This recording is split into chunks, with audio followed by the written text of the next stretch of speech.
तो चलिए स्टार्ट करते हैं मंगा। हमें स्टार्टिंग में दिखाया जाता है एक पहाड़ी का सीन जिसका नाम होता है जुनहू पहाड़ी।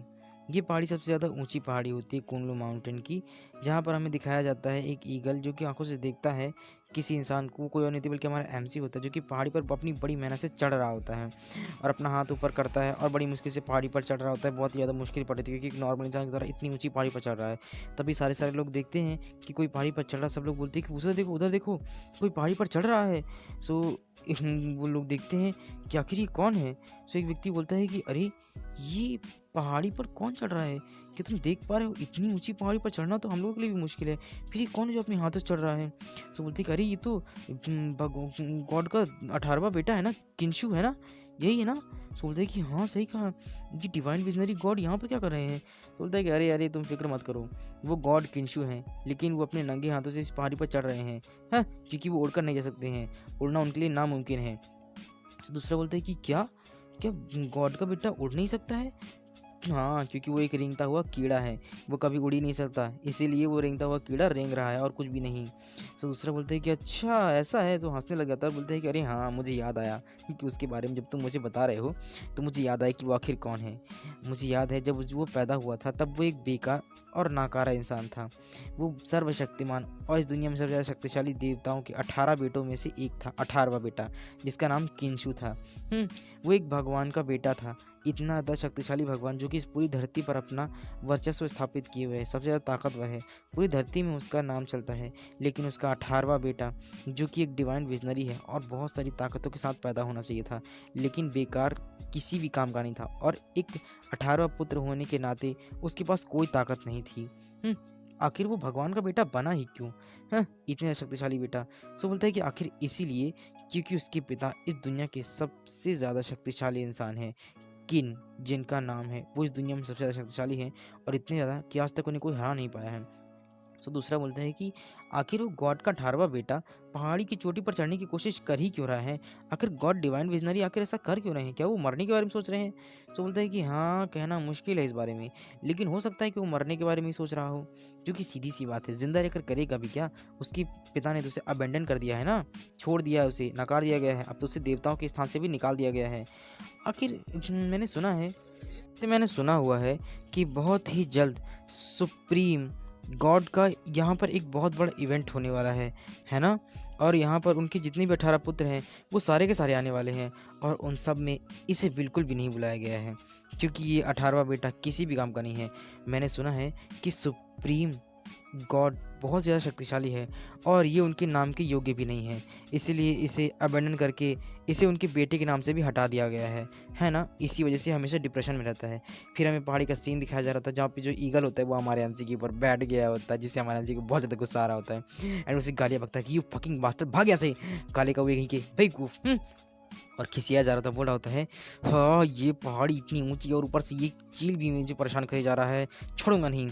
वो अपना हाथ रखता है और बोलता है कि चलो धीरज रखना होगा मुझे और जल्द से जल्द पहाड़ी की चोटी पर पहुंचना होगा, ये मेरा टास्क है, इसलिए मुझे इस टास्क को जल्दी पूरा करना होगा। जैसे ही मैं इस टास्क को पूरा करूँगा मुझे एक बहुत अच्छा रिवॉर्ड मिलेगा, यदि मैं इस टास्क को पूरा कर लेता हूँ और आसमान पर पहुँच जाता हूँ तो मैं बहुत कुछ पा लूँगा। वो अपना पाँव रखता है, बड़ी मुश्किल से पहाड़ी पर चढ़ता है। यहाँ हमें पहाड़ी पर दिखाया जाता है 2 गिलहरियों को जो कि अपना लगता है लवी डबी सीन चला देती है और अपना प्रपोजल चला रही होती है, लेकिन तभी वहाँ पर एक गिलहरी देखती है कि आगे चल क्या रहा है, लेकिन तभी हमारे एमसी कहाँ आता था, जिससे की वजह से दोनों डर जाती हैं और जल्दी जल्दी भाग जाती है। यहाँ हमारा एमसी बड़ी मुश्किल से पहाड़ी पर चढ़ता है और हाँफ रहा होता है कि हो फाइनली आखिरकार मैं पहुँच तो गया कम से कम, और लेट जाता है वहीं पर। तो बोलता है कि यार मैं थक तो गया, इतनी ऊंची पहाड़ी, ये यहाँ की सबसे ऊंची पहाड़ी, लेकिन आखिरकार मैं बहुत मुश्किल से फाइनली सक्सेसफुल हो गया यहाँ पे चढ़ने के लिए। अब मैंने इस सिस्टम विंडो में साइन इन कर लिया है, अब मुझे एक रिवॉर्ड भी मिलने वाला है। तभी सिस्टम विंडो एक्टिवेट होता है और बोलता है कि कॉन्ग्रेचुलेशन, आपने सिस्टम विंडो पर साइन इन कर लिया, बधाई हो आपको बहुत ज़्यादा। अब आपको एक रिवॉर्ड मिला हुआ है हमारे टास्क को पूरा करने के से, और आपको जो रिवॉर्ड मिला है वो है योंगडेंग डेंटियान, यानी कि एक इमॉर्टल डेंटियान मिल चुका है। जिसे देखने के बाद हमारा एमसी बोलता है कि क्या क्या योंगडेंग डेंटियान एक इमॉर्टल डेंटियान, ये क्या होता है। मैंने बहुत सारे डेंटियान के बारे में सुना है जो कि बहुत ज़्यादा शक्तिशाली होते हैं, जैसे कि स्पीड डेंटियान, हमेशा बदलते रहने वाले डेंटियान, या फिर स्पेशल की डेंटियान, या फिर आप किसी भी तरीके का रूप बदल सकते हैं ऐसा डेंटियान, लेकिन ये कैसा डेंटियान होता है। सो उठकर देखता है और बोलता है कि अच्छा सिस्टम ये बताओ डेंटियान होता क्या है। सो बताने जाता है सिस्टम कि डेंटियान एक ऐसी स्पिरिचुअल पावर जिसकी वजह से आप इस दुनिया में उपस्थित जितनी भी स्पिरिचुअल पावर है वो एक ही पल में इकट्ठा कर सकते हैं। और ये एक इमॉर्टल डेंटियान है जिससे आप अपने अंदर इतनी ज़्यादा स्पिरिचुअल पावर को इकट्ठा कर सकते हैं कि आप इमॉर्टल बन सकते हैं, जो कि देवताओं के पास हुआ करती थी और देवताओं से सारे के सारे लोग जला करते थे। डेंटियान एक ऐसी स्पिरिचुअल पावर होती है जिसकी कभी ख़त्म नहीं होती है और ये दुनिया में कल्टीवेशन की दुनिया में सबसे ज़्यादा सर्वोच्च शक्तिशाली शक्ति होती है, जिसे आध्यात्मिक ऊर्जा को पाने के लिए सारे के सारे प्राचीन समय के राजा भी भगवान लोगों से जला करते थे। सभी डिवाइन विजनरीज और हेवन से जला करते थे सिर्फ इसलिए ताकि वो इस डेंटियान को पा सके। कोशिश करने पर भी वो कभी नहीं पा सके थे। जिसे सुनने के बाद एनर्जी बोलते कि वाह, तो ये है इमॉर्टल डेंटियान। उसके सामने एक बहुत ही कमाल की चीज़ आई होती है जो कि इमॉर्टल डेंटियान, जिसकी वजह से वो अपनी कल्टीवेशन की एनर्जी से इतना कल्टीवेशन कर सकता था, इतनी सारी स्पिरिचुअल की को इकट्ठा कर सकता था कि वो इमॉर्टल हो सकता था। तो बोलता है कि वाह, तो ये है एक इमॉर्टल डेंटियान, मानना पड़ेगी, तो बहुत कमाल का दिखता है, वेरी नाइस। फिर हमें थोड़ी देर बाद जंगल में काफ़ी सारी स्पिरिचुअल पावर दिखाई जा रही होती है जो कि पूरे के पूरे जंगल में इकट्ठा हो रही होती है और किसी एक दिशा में जा रही होती है। सो एक गिलहरी भी देख रही होती है और देख रही होती है कि आखिर ये स्पिरिचुअल पावर इतनी ज़्यादा कहाँ जा रही होती है। सो कहीं और नहीं जा रही होती बल्कि हमारा एमसी जो है वो कल्टीवेशन कर रहा होता है, इसलिए आसपास की जितनी भी एनर्जी होती है वो सारी की सारी एनर्जी हमारा एमसी इकट्ठा कर रहा होता है अपने शरीर में, क्योंकि उसे एक इमॉर्टल डेंटियान जो मिला है। तभी एक बंदा भी देता है कि आसपास इतनी ज़्यादा एनर्जी रिलीज़ कैसे हो रही है। सो बोलता है कि ये सब हो क्या रहा है, क्या पहाड़ के ऊपर कुछ गड़बड़ है, जुएन पीक पर कुछ तो गड़बड़ हो रहा है, इतनी सारी स्पिरिचुअल पावर एक साथ इकट्ठा हो रही है। तो दूसरा बंदा बोलता है कि हाँ, लगता है कि ऊपर 18वें देवता यानी कि डिवाइन विजनरी ऊपर गए हुए हैं, है ना। अभी अभी कुछ टाइम पहले वही पहाड़ी पर चढ़ रहे थे, तो क्या इतनी ज़्यादा स्पिरिचुअल पावर वो इकट्ठा कर रहे हैं, आखिर ये सब हो क्या रहा है, वो तो एक नॉर्मल इंसान की तरह है ना। दूसरा बंदा बोलता है कि क्या ऐसा हो सकता है कि पहाड़ पर कुछ ऐसा है या फिर कोई ऐसा खजाना है जिसके बारे में हमें नहीं पता, क्या कोई ऐसी चीज़ जिसकी वजह से इतनी ज़्यादा स्पिरिचुअल पावर पहाड़ में इकट्ठा हो रही होती है। दूसरा बोलता है कि हाँ, सही कहा, अगर ऐसा नहीं होता तो डिवाइन विजनरी इतनी ज़्यादा ऊपर कैसे पहुँचते। मैंने तो सुना है कि उनके पास कोई ताकत है लेकिन वो छुपा कर रखते हैं, वो नंगे हाथों से कोई पागल थोड़ी है जो इतनी ऊपर चोटी पर चढ़ते हैं। ज़रूर ऊपर कुछ ना कुछ है, तभी तो इतनी सारी स्पिरिचुअल पावर ऊपर जा रही है। हाँ, सही कहा। और देखा जाता है कि आसमान में पता नहीं कितनी ज़्यादा स्पिरिचुअल पावर चारों तरफ पहाड़ के इस तरफ इकट्ठा हो रही थी। हमारा एमसी उन सारी स्पिरिचुअल पावर को अपने अंदर ले रहा होता है। वो एक के बाद एक सांस लिए जा रहा होता है, सांस छोड़ रहा होता है, और जैसे ही वो सांस छोड़ता है अपनी आँख खोलता है, उसका कल्टिवेशन पूरा हो चुका होता है। सो वो देखता है कि उसके पास कितनी ज़्यादा इमॉर्टल स्पिरिचुअल पावर आ चुकी है। तो उसको बोलता है कि वाह, ये डेंटियान तो कमाल का है, जैसा कि इसका नाम है इमॉर्टल डेंटियान। इसके पास एक काफ़ी ज़्यादा ताकत है। डेंटियान वो चीज़ होती है जिसकी वजह से हम आसपास की जितनी भी एनर्जी होती है उतनी ज़्यादा इकट्ठा कर सकते हैं। जिस तरह का डेंटियान उस तरह की एनर्जी, क्योंकि ये एक इमॉर्टल डेंटियान था, इसीलिए मेरे पास इस वक्त ना जाने कल्टीवेशन की कितनी ज़्यादा इमॉर्टल एनर्जी आ चुकी है और अब मेरे अंदर ना जाने कितनी सारी स्पिरिचुअल पावर आ चुकी है जिसकी वजह से मैं कुछ भी कर सकता हूँ। हवाओं में उड़ना, काटना या कुछ भी, ऐसा लगता है जैसे कि अब ये कभी ख़त्म नहीं होगी मेरे अंदर की स्पिरिचुअल पावर। अब मैं कुछ भी कर सकता हूँ। यहाँ हमारे जीवन में सोच रहा होता है कि मुझे याद है जब मैं यहाँ पर आया हुआ था, मेरा नाम किंशु है। हालांकि ये जो इस शरीर का मालिक है इसका ओरिजिनल नाम था किंशु, मेरा नाम शन है। मैं 1 महीने पहले इस दुनिया में आया हुआ था जब मैंने इसके शरीर में आकर के ट्रांसफॉर्म हुआ था, क्योंकि ये मर चुका है। जब मैं यहाँ पर आया तब मुझे एक सिस्टम विंडो मिला जिस पर मुझे मेडिटेरियन रेलम रजिस्ट्रेशन का सिस्टम था और जिस पर मेरा रजिस्ट्रेशन भी हुआ था। मैं यहाँ आया हुआ फर्स्ट प्लेस पर, यानी कि पहला व्यक्ति था जिसने रजिस्ट्रेशन कराया हुआ था, और आते ही मुझे एक टास्क मिला था इस पहाड़ी पर चढ़ने का। ये यहाँ की सबसे ऊंची पहाड़ी है। जब मैं यहाँ पर आया तब यहाँ पर बाकी सारे लोगों को चढ़ने के लिए तो कोई भी समस्या नहीं होती थी, क्योंकि बाकी सारे लोगों के पास काफ़ी ज़्यादा एनर्जी थी और लगभग वो 10,000 ऊपर की ऊंचाई तक उड़कर जा सकते थे। मगर मैं, यानी कि 18वां देवता यानी डिवाइन विजनरी, जो इसका शरीर का ओरिजिनल मालिक है, वो एक नॉर्मल इंसान की तरह था, वह कुछ भी नहीं कर सकता था। तब ये चिल्लाता है और फिर से उसके सर पे जाकर बैठ जाता है, जिसकी वजह से हम आराम से उसको गाली बकता है कि यू पास्टर फकिंग भग यहाँ से। और मैंने सोचा है कि मेरे लिए उतना ज़्यादा मुश्किल था जितना एक नॉर्मल इंसान के लिए किसी ऊंचे पहाड़ पर चढ़ना। मुझे याद है जब मैं यहाँ पर आया हुआ था, जब मैं यहाँ पर आया तो मुझे एक बेकार शरीर मिला, जो कि एक इंसान का, जैसे साधारण इंसान का शरीर होता है बिल्कुल वैसे ही। हालांकि जो 18वां देवता था उसके जितने भी पूर्वज थे वो बहुत ही ज़्यादा ताकतवर थे। इतना ही नहीं, वो इतने ज़्यादा शक्तिशाली थे कि कितनी भी बड़ी संख्या में क्यों ना हो, उनके पास एक बहुत बड़ी इमॉर्टल शरीर और उनके पास स्पिरिचुअल पावर थी। लेकिन जो इनका फादर था वो बहुत ही ज़्यादा ताकतवर था, इतना ताकतवर कि पूरी धरती पर उसकी ताकत का देखा जा सकता था असर। वो एक ऐसे परिवार में जन्मा था जो कि डिवाइन विजनरीज का परिवार था, यानी कि देवताओं का परिवार। उसके यहाँ पर जन्म लेते वक्त अनेकों शक्तियाँ और एक इमॉर्टल शरीर के साथ जन्म लेना चाहिए था। हालांकि ऐसा होने की जगह पर वो एक मॉर्टल शरीर के साथ यहाँ पर जन्म लिया था, जिसकी वजह से उसे हमेशा बदनामी और बहुत ज़्यादा हंसी का पात्र बनना पड़ता था। सभी लोग न केवल उस पर हंसते थे बल्कि उसका मजाक बनाते थे और उसे अबेंडन कर दिया गया था अपने ही बाप के द्वारा। इतना ही नहीं, जब वो पैदा हुआ तो उसके पास कोई भी कल्टीवेशन की एनर्जी ना होने की वजह से उसे बहुत सी मुसीबतें सहनी पड़ी, जिसकी वजह से उसने अपना कल्टीवेशन और अपनी उम्मीद छोड़ दिया और डिप्रेशन में रहने लगा। वो एक साधारण उपलब्धि को भी हासिल नहीं कर सका था। हालांकि वो ये बात जानता था कि कल्टीवेशन के ज़रिए वो अपनी एनर्जी को हासिल कर सकता है, वो कुछ भी कर सकता है, लेकिन फिर भी अपने डिप्रेशन के चलते वो ज़िंदगी भर एक बेकार व्यक्ति बनकर रह गया। और ज़िंदगी में उसने कभी कुछ किया ही ना, कोई कल्टीवेशन ना ही कुछ। ज़िल्लत और बेइज्जती सहते सहते एक दिन अचानक वो मर गया और उसके मरते ही उसके शरीर में मेरी आत्मा आ गई और मैंने उसके शरीर में जगह ले ली और तब से मैं यहाँ पर हूँ। फिर वो मन सोच रहा होता है अपनी पुरानी ज़िंदगी को याद करते हुए, मुझे याद है जब मैं पिछली ज़िंदगी में था तो एक माउंटेन क्लाइंबर था, यानी कि मुझे पहाड़ पर चढ़ना बहुत अच्छा लगता था और अपनी इसी शौक की वजह से मैं इस पहाड़ पर चढ़ पाया। जब मैं यहाँ पर आया था तब सबसे पहले सिस्टम ने मुझे एक टास्क दिया था जो कि इस पहाड़ पर चढ़ना था, और जैसे ही मैं इस टास्क को पूरा करता सिस्टम की बदौलत मुझे यहाँ पर एक रिवॉर्ड मिलने वाला था जो कि एक इमॉर्टल डेंटियान था। वो तो अच्छा था कि पिछले महीने में और पिछले जन्म में इतना ज़्यादा लगातार कोशिश करने की वजह से मैं इतनी कठिनाई से इस पहाड़ी पर चढ़ पाया, वरना ये मैं कभी नहीं कर पाता। हाँ, लेकिन अब मेरे पास इमॉर्टल की बहुत सारी एनर्जी है और अब इस पहाड़ी पर चढ़ने के बाद मुझे बहुत सारा रिवॉर्ड भी मिल चुका है।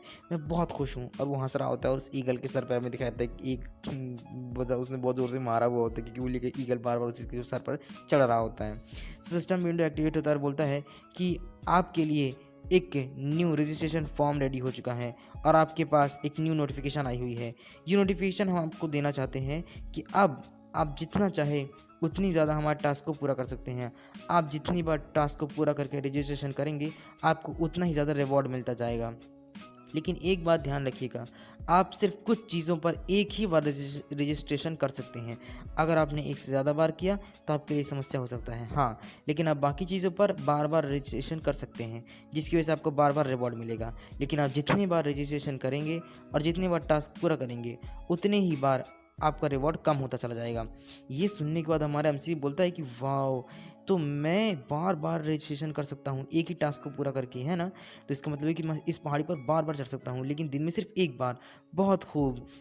और बोलता है कि वाओ, अब मैं बार बार रजिस्ट्रेशन करूँगा और इसके अलावा मैं हर दिन इस पहाड़ पर चढ़ूँगा, हर दिन कोशिश करूँगा और रोज़ाना नया रिवॉर्ड जीतूँगा। फिर वो अपने पेट में हाथ रखता है और बोलता है कि मुझे अपने पेट में कुछ अजीब सा महसूस हो रहा है, बहुत ज़्यादा एनर्जी, मैंने अपने शरीर में बहुत ज़्यादा एनर्जी गैदर कर ली है और अब मेरे पास एक इमॉर्टल शरीर के साथ साथ बहुत सारी एनर्जी भी है, इमॉर्टल एनर्जी, स्पिरिचुअल एनर्जी, जिससे मैं कुछ भी कर सकता हूँ।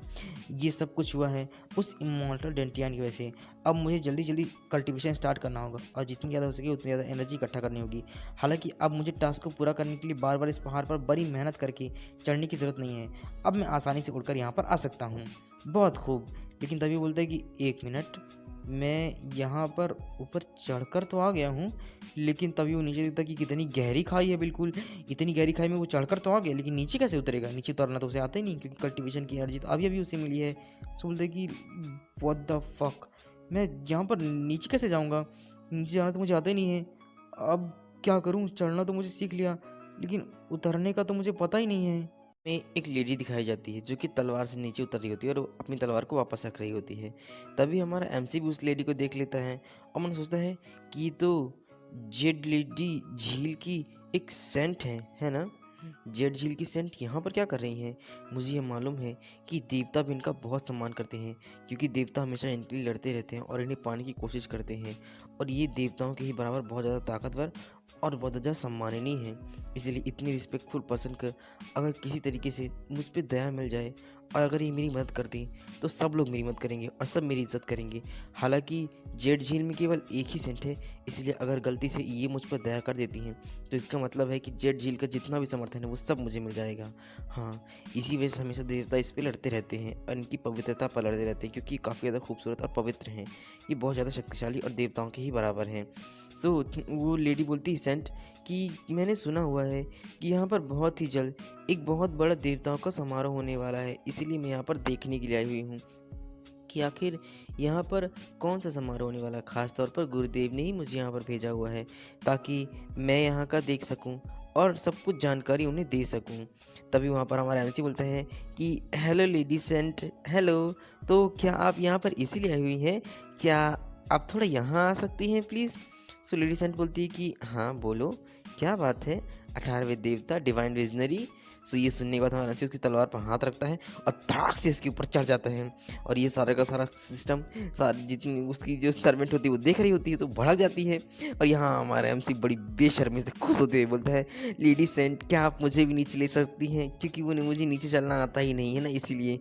ये देखने के बाद बेचारी लेडी सेंट बेचारी बहुत ज़्यादा शर्मा रही होती है और बोल रही होती है, तुम्हारी हिम्मत कैसे हुई? क्या क्या कर रहे हुई तुम? नीचे उतरो। हमारा एमसी तो खुशी से बैठा हुआ होता है। लेडी सेंट भी लगता है हमारे एमसी को पसंद करती है, बड़ा ब्लश कर रही होती है। लेकिन उसकी सर्वेंट भड़क जाती है, बोलती है कि तुम बेवकूफ़ 18वें देवता, यू ब्लडी, तुम्हारा दिमाग खराब है। तुम लेडी सेंट के पास इस तरीके से कैसे बैठ सकते हो? तुम जानते भी हो कि वो कितनी रिस्पेक्टफुल पर्सन है और हमारी झील की सबसे ज़्यादा लेडी सेंट सबसे ज़्यादा इज्जतदार इंसान है। तुम्हारी हिम्मत कैसे हुई उनकी तलवार पर बैठने की और उनसे इस तरीके से बात करने की? देवता भी उन्हें छूने से डरते हैं और तुम इस तरीके से बैठ गए? तुम्हारी इतनी हिम्मत? नीचे उतरो।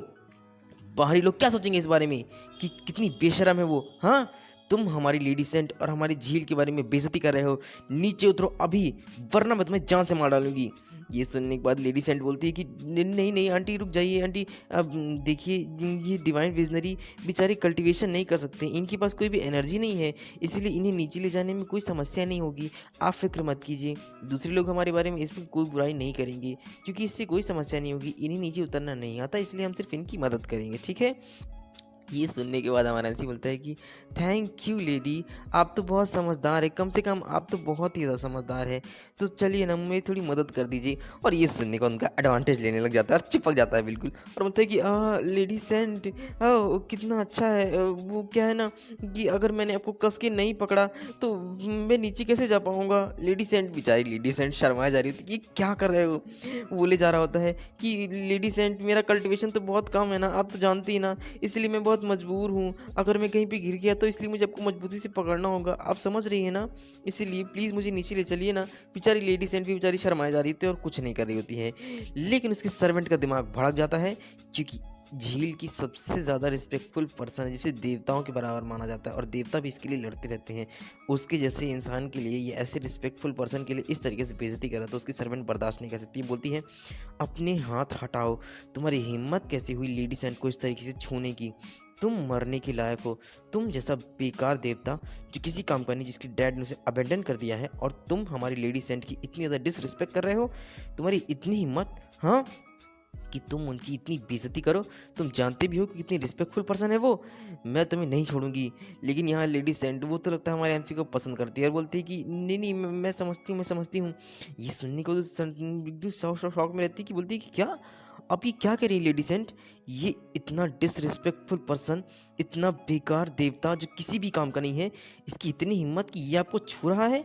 वो अपनी तलवार अंदर डाल लेती है मजबूरी में, क्योंकि लेडी सेंट ने कहा है। फिर वो लोग जाने लग जाते हैं और मानसी बोलती है कि वाह कितना ऊंचा है यहाँ पर। फिर वो इधर उधर देखने लग जाता है, तभी उसे कुछ ट्रिगर्ड होता है, क्योंकि सिस्टम एक्टिवेट होता है और बोलता है कि आपके लिए एक न्यू टास्क, आपको इसी समय यूनवा स्टोन पर जाकर के आपको ना रजिस्ट्रेशन कराना होगा और ये टास्क पूरा करना होगा। सो हमारा अंशी बोलता है कि ओह ऐसा है। तो वो लेडी सेंट से बोलता है कि आप कहाँ जा रही हैं लेडी सेंट वैसे? सो ये सुनने के बाद लेडी सेंट बोलती है कि दरअसल यहाँ बहुत जल्दी देवताओं का एक बहुत बड़ा इवेंट होने वाला है, इसीलिए उनके लिए मुझे गुरुदेव ने यहाँ पर नीचे बुलाकर भेजा हुआ है देखने के लिए। सो फिलहाल मैं अभी जा रही हूँ यूनवा स्टोन पर, ताकि मैं देख सकूँ कि उसकी नक्काशी कैसे की गई है। मुझे उसके बारे में जानकारी हासिल करनी है, इसीलिए। ये सुनने के बाद वो बताता है कि अच्छा ऐसा है, वो क्या है? सो बताती है कि दरअसल आज से काफ़ी समय पहले एंशियन गेट के टाइम पर एक यूनिवा स्टोन था जिसकी नक्काशी बहुत ज़्यादा रहस्यमयी थी और बहुत ज़्यादा सीक्रेटली की गई थी। वो बहुत ज़्यादा कमाल का पत्थर है। सुना है कि वो स्वर्ग जाने का एक रास्ता है, इसलिए हेवन जाने के इस रास्ते को मुझे पता करना होगा, इसलिए मैं वहाँ पर जा रही हूँ। ये सुनने के बाद हनीसिमन सोचता है कि ओ नो, यही तो मेरा टास्क है। और यूनिवा स्टोन, यहाँ पर नक्काशी, ये मेरे स्टोन, ये मुझे यहाँ पर जाना ही होगा क्योंकि किसी भी कीमत पर मुझे अपने टास्क पूरा करना होगा। सो वो फिर से एडवांटेज लेता है और बोलता है कि lady saint, what a coincidence, मैं भी तो वहीं जाना चाहता हूँ ना, क्या आप मुझे भी वहाँ पर ले चलिएंगी? चलिए ना, मैं भी तो वहीं पर चल रहा हूँ, क्या आप मुझे भी साथ में ले जाएंगी? आप तो जानती हैं ना कि मुझे कल्टिवेशन करना नहीं आता है, चलिए ना। बेचारी लेडी सेंट और यहाँ पर बोली होती कि हाँ ठीक है, मैं आपको ले चलूँगी देवताओं, लेकिन आप मुझसे थोड़ा दूर रहिए ना, आपको इतना ज़्यादा करीब आने की ज़रूरत नहीं है। तो बोलता है कि अरे बस ये तो सुरक्षा के लिए है, अगर मैं आपको नहीं पकड़ूंगा तो मैं नीचे नहीं गिर नहीं जाऊंगा। और यहाँ पर सारा का सारा तमाशा उसकी सर्वेंट देख रही होती है और वो भड़क जा रही होती है और बोल रही होती है कि यू बास्टर्ड, मैं जानती हूँ कि तुम जानबूझ के एडवांटेज ले रहे हो, तुम हमारी लेडी सेंट का इस तरीके से बेइज्जती नहीं कर सकते हो। एक बार मौका मिल जाए फिर मैं तुम्हें मार डालूंगी, तुम मरने के लायक हो। फिर हमें दूर से एक पत्थर का सीन दिखाया जा रहा होता है, जहाँ पर ये कोई और नहीं बल्कि पत्थर होता है, बल्कि ये यूनियन रॉक ही होता है, जहाँ पर अच्छी तरीके से नक्काशी की गई होती है। और वहाँ पर सारे सारे लोग एक लाइन में खड़े हुए होते हैं, जहाँ पर आगे एक लड़का खड़ा हुआ होता है जो कि 11वां बेटा होता है देवता का। सो एक सर्वेंट उसके पास आता है और बोलता है कि देवता जुआन, क्या आपको लगता है कि लेडी सेंट सचमुच में यहाँ पर आएंगी आपके बुलाने पर? सो जुआन बोलता है कि हाँ ज़रूर आएंगी, आखिरकार मेरे जैसे पवित्र और देवता के बेटे की लायक ही है वो लड़की, इसीलिए वो यहाँ पर हर हाल में आएंगी। मैंने उन्हें इनविटेशन दिया हुआ है। याओआची की लेडी सेंट बहुत ही ज़्यादा पवित्र हैं और मैंने उन्हें इस यूनियन रॉक की नक्काशी देखने के लिए बुलाया है, इसकी जांच करने के लिए बुलाया है और मुझे यकीन है कि वो इसके लिए ज़रूर आएंगी। सारे के सारे लोग बातें कर रहे होते हैं कि वाह क्या बात है, मैंने सुना है कि याओआची लेडी सेंट बहुत ही महान है ना, वो एक बहुत ही कमाल की लेडी है और आज देवता जुआन के सामने हम सभी लोग उसको रिस्पेक्ट शो करेंगे और हमारे कल्ट की रिस्पेक्ट बढ़ेगी, है ना। हाँ सही कहा, ये मैंने तो यहाँ तक सुना हुआ है कि याओआची की लेडी सेंट बहुत ज़्यादा पवित्र और शुद्ध हैं। आज तक उन्हें ना तो किसी आदमी ने देखा है और ना ही छुआ है, वो बिल्कुल निष्कलंक है। केवल सिर्फ देवता जुआन ही है जो उन्हें अपने पास रखने और एक अच्छी नज़र से देखकर अपने पास हमेशा के लिए रखने के काबिल हैं। थैंक यू सो मच आप सभी की इतनी काइंडनेस के लिए, मैंने तो कुछ किया ही नहीं है, वो तो मैं एक देवता हूँ और मेरा इतना ज़्यादा रिस्पेक्ट है कि लेडी सेंट को मेरी रिस्पेक्ट की वजह से आना ही पड़ गया मेरे बुलाने पर। याओआची की लेडी सेंट बहुत ही ज़्यादा पवित्र हैं और उनका किसी भी आदमी के साथ कोई भी कांटेक्ट नहीं है और सिर्फ मैं देवता का पुत्र देवता जुआन ही एक ऐसा आदमी है जो उनके साथ डुअल कल्टीवेशन करने के लायक है, उनके लायक और कोई नहीं। ये सुनने के बाद से आसमान में सभी लोग देखते हैं कि वो क्या है, अरे वो तो लेडी सेंट है ना, लेकिन वो देखो सब लोग, अरे वहाँ पर देखो वो आ रही है, हाँ सही कहा, लेकिन उनके पीछे कौन बैठा हुआ है? अरे ये कोई आदमी लगता है ना, मैंने तो सुना था कि वो बहुत पवित्र है, ये पीछे आदमी कौन बैठा हुआ है, ये क्या हो रहा है? सो ये सारे सारे लोग बात करते अरे ये सचमुच में कोई आदमी लग रहा है, ये सब हो क्या रहा है? यहाँ पे जुआन भी देख रहा होता है, वो भड़क जाता है, ये सब कुछ क्या हो रहा है, व्हाट द हेल, जितनी पवित्र थी फिर कोई आदमी इनके पीछे कैसे पड़ सकता है, ये कौन है, किसकी इतनी हिम्मत हो गई है? सारे सारे लोग बात करते अरे वो सचमुच में एक आदमी है, लेकिन मैंने तो सुना था कि आज तक किसी आदमी ने उन्हें छुआ भी नहीं है, देखा तक नहीं है और बहुत पवित्र हैं, लेकिन ये आदमी कुछ जाना पहचाना सा नहीं लगता है तुम लोगों को, है ना। वो दीदी फाड़ फाड़ के देख रहे होते हैं सारे सारे लोग, आखिर है कौन। और यहाँ हमारे जी बोलते हैं कि वाह इतने सारे लोग, कमाल की बात है। यहाँ पे सिस्टम एक्टिवेट होता है और बोलता है कि वेरी गुड, आप यहाँ पर पहुँच चुके हैं, आपने सफलतापूर्वक अपना साइन इन कर लिया है और आपने अपना टास्क भी पूरा कर लिया है, इसीलिए अब आपको एक रिवॉर्ड मिलता है। आज के बाद से आपने अपना लेवल अप किया हुआ है और अब आप बॉडी रेलम के फर्स्ट लेवल पर हैं। कॉन्ग्रेचुलेशन, अब आपने अपना दूसरा टास्क भी पूरा कर लिया है, इसलिए अब आपको सेकंड रेलम के बॉडी रेलम पर पहुंचाया जाता है। फिर नोटिफिकेशन आता है और बोलता है कॉन्ग्रेचुलेशन, आपने अपना सेकंड रेलम भी पार कर लिया है, इसलिए अब आपको थर्ड रेलम के बॉडी रेलम पर पहुंचाया जाता है। तभी हमारा एमसी बोलता है कि वाह इतना जल्दी जल्दी। सो बोलता है कि कॉन्ग्रेचुलेशन, अब आपने एक और रिवॉर्ड जीता हुआ है और आपने बॉडी रियलम के 4th रियलम पर पहुंच गया है। अब आप बहुत ज़्यादा कमाल के ताकतवर बन चुके हैं। यहाँ हमारा एमसी बोलते हैं कि वाह, इतना जल्दी जल्दी, क्या बात है। यहाँ पर इस बॉडी का जो ओरिजिनल ओनर था उसके पास भी इतनी ताकत नहीं थी और उसके पास कोई कल्टिवेशन भी नहीं था, लेकिन अगर वो कोशिश करता तो शायद इतना ताकतवर बन सकता था। अब मेरे पास एक इमॉर्टल बॉडी और एक इमॉर्टल स्पिरिचुअल की है और ना जाने कितनी सारी स्पिरिचुअल एनर्जी है। वाह, मैं बहुत खुश हूँ। तभी वहाँ पर एक और नोटिफिकेशन आता है कि आपके लिए एक और नया टास्क आया हुआ है। अगर आप इसकी नक्काशी का अर्थ समझ जाते हैं और आप इसकी नक्काशी की तकनीक को सीख लेते हैं तो आपको थंडर पाम मिल जाएगा। एक ये सुनने के बाद एनसी बोलते हैं कि वाह, थंडर पाम, क्या बात है। और यहाँ पे लेडी सेंट बेचारी इधर देखती, फिर उधर देखती, फिर एमसी की तरफ देखती, फिर नीचे देखती है, बिकॉज सब लोग उसी के बारे में बात किए जा रहे होते हैं ना, बल्कि उसकी इतनी इज्जत है और ये हमारा एमसी इसके बगल में बैठा हुआ है। यहाँ हमारा एमसी बोलता है कि वाह, क्या बात है, आसमान से बिजली गिराना, ये है थंडर पाम की ताकत। अब मैं बहुत खुश हूँ। अब मेरे पास, अगर मैं इसे कंप्लीट कर लेता हूँ इस टास्क को, तो मेरे पास बिजली की ताकत होगी और मैं कुछ भी कर सकता हूँ। बहुत खूब, मुझे ये टास्क पूरा करना ही होगा। तभी लेडी सेंट नीचे उतरती है और अपने हाथ से पिन निकालती है और अपने बालों पर लगाती है। यहाँ हमारा अपनी पिछवाड़े को देख रहा होता है क्योंकि उसे बैठे बैठे थक गया होता है। तभी वहाँ पर आता है जुआन और बोलता है कि किंशु, तुम्हारी इतनी हिम्मत कैसे हुई कि तुम जैसा बेकार इंसान लेडी सेंट के सब बगल में बैठा हुआ था, तुम जैसा इंसान उनको देखने के लायक ही नहीं, जो तुम्हें छोड़ दिया गया था, लेकिन फिर भी तुम यहाँ चले आए, तुम्हारी इतनी हिम्मत। हाँ, तुम आखिर हो क्या, एक बेकार से कचरा, और तुम लेडी सेंट को देख रहे हो, तुम उन्हें छूकर आ चले आए हो, उनके साथ बैठे हुए, तुम्हारी हिम्मत कैसे हुई ऐसा करने की। एमसी बोलते हैं कि अच्छा, तो आपने बुलाया हुआ है 11वें देवता जुआन। तभी हमारे मन से सोचता है कि अरे हाँ, मुझे याद आया, यूनहू कल्ट यानी कि मेरा घर एक ऐसा घर है जो एक लड़ाई का घर है, जहाँ पर हर वक्त लड़ाई होती रहती है। और अब तो लड़ाई और भी बढ़ चुकी है क्योंकि सारे के सारे बेटे अपनी डैड की गद्दी के लिए लड़ते रहते हैं ताकि उन्हें एक न एक समय बाद गद्दी पर बैठना पड़े, क्योंकि 18 बेटों में से सम्राट की गद्दी पर सिर्फ एक ही व्यक्ति बैठ सकता है। इसीलिए अंत में सारे के सारे 17 बेटों को मरना होगा और लड़ाई करते करते जो अंतिम बेटा बचेगा वो इस राजगद्दी पर बैठेगा। इसलिए लड़ाई हमेशा होती रहती है। लेकिन इस लड़ाई में इस बार सम्राट सिर्फ मैं बनूंगा, अपनी ज़िंदगी के लिए और सम्राट बनने के लिए लड़ाई करूंगा और मैं ही जीतूंगा, कोई और नहीं। यहाँ पर वो बोलता है जुआन कि तुम्हारी हिम्मत कैसे हुई किंशु कि तुम जैसा बेकार व्यक्ति जिसके पास ना कोई शरीर है, ना कोई कल्टीवेशन की शक्ति है, ना कुछ है, तुम पूरी तरीके से एक बर्बाद इंसान हो और कुछ भी नहीं। तुम्हें तो अबेंडन कर दिया गया था ना, निकाल दिया गया था ना यहाँ से, तो फिर तुम यहाँ पर वापस कैसे आ गए, तुम्हारी हिम्मत कैसे हुई वापस आने की, और तुम ऐसी पवित्र लेडी सेंट के बगल में बैठे हुए हो। तुम एक नालायक इंसान, तुम सिर्फ इसलिए यहाँ पर हो क्योंकि तुम भगवान के बेटे हो। अगर ऐसा ना होता तो कब तक तुम मर चुके होते। और तुम्हारी हिम्मत कैसे हुई इस तरीके से सार्वजनिक रूप से इतनी ज़्यादा पवित्र लेडी सेंट के बगल में बैठने की, जिन्होंने आज तक एक आदमी को देखा भी नहीं। सिर्फ मैं इस लायक हूँ, बाकी कोई और भी बेटा इस लायक नहीं है कि उन्हें छू सके या देख भी सके। तुमने जो किया बहुत गलत किया, अब तुम्हें मरना होगा। वो अपनी की को फॉर्म करता है और बोलता है कि ऐसा लगता है कि आज तुम्हें कुछ सबक सिखाने की ज़रूरत है मेरे द्वारा। हमारा एमसी बोलता है कि अरे यार जुआन, तुम्हें आखिर प्रॉब्लम क्या है। हाँ, अगर मैं लेडी सेंट के साथ हूँ भी तो क्या प्रॉब्लम है, उनको तो अपनी मर्जी है ना, मैंने कुछ गलत थोड़ी ना किया है, इसे तुम्हारा कोई भी लेने देना नहीं। और तुम इतना क्यों गुस्सा हो जैसे तुम उनके कुछ लगते हो। हाँ, सो ये एमसी लेडी सेंट की तरफ हाथ बढ़ाता है और तुरंत उसे अपने पास खींच लेता है और बोलता है कि ओफो, तुम लोग बिना फालतू में इतनी बकवास करते रहते हो, ऐसा कुछ भी नहीं है। और लेडी सेंट है ना, सिस्टर लेडी सेंट, ऐसा कुछ भी है नहीं है ना, हम दोनों तो एक नॉर्मल से फ्रेंड की तरह हैं और कुछ भी नहीं है। क्या आपको ऐसा नहीं लगता है लेडी सेंट, कैसे कोई प्रॉब्लम है नहीं जिसे ये लोग बना रहे हैं, है ना। बेचारी लेडी सेंट वो क्या जवाब दे, वो तो बेचारी ब्लश की जा रही होती है, ऐसा लग रहा होता है जैसे ज़िंदगी भर किसी आदमी को नहीं देखना, तो हमारे एमसीसी उससे प्यार ही हो गया है एकदम से, कुछ बोल ही नहीं पा रही थी शर्म के मारे बेचारी। सो जुआना लेडी सेंट को हमारे एमसी से तुरंत दूर करता है और बोलता है कि होली मैडन, आप ज़रा इससे दूर रहिए। सो हमारा एमसी बोलता है कि हे देवता जुआन, ईश्वर के 11वें पुत्र, मैं भी इस चट्टान के बारे में जानना चाहता हूँ। मुझे भी जानना है कि आखिर इस पत्थर का रहस्य क्या है, इसीलिए मैं भी जानना चाहता हूँ। क्यों, क्या मैं इसके बारे में नहीं जान सकता हूँ? क्या आखिर है क्या इसमें? और असी तुम्हारे परिवार से संबंध रखती है, इसीलिए तुम इसके बारे में बताना नहीं चाहते हो मुझे, है ना।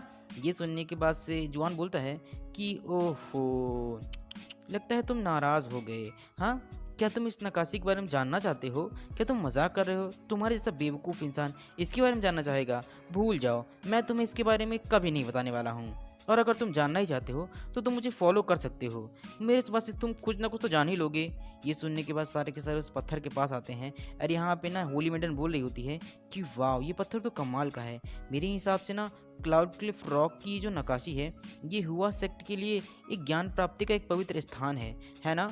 ये एक बहुत ही कमाल का स्थान होना चाहिए जहाँ पर लोग आकर ज्ञान प्राप्ति कर सकते हैं, क्योंकि यहाँ पर बहुत ही ज्ञान के रहस्य बातें लिखी हुई हैं और मेरे ख्याल से दाऊ के बारे में ही लिखा हुआ है, लेकिन कोई इसे जान और पढ़ नहीं पा रहा है।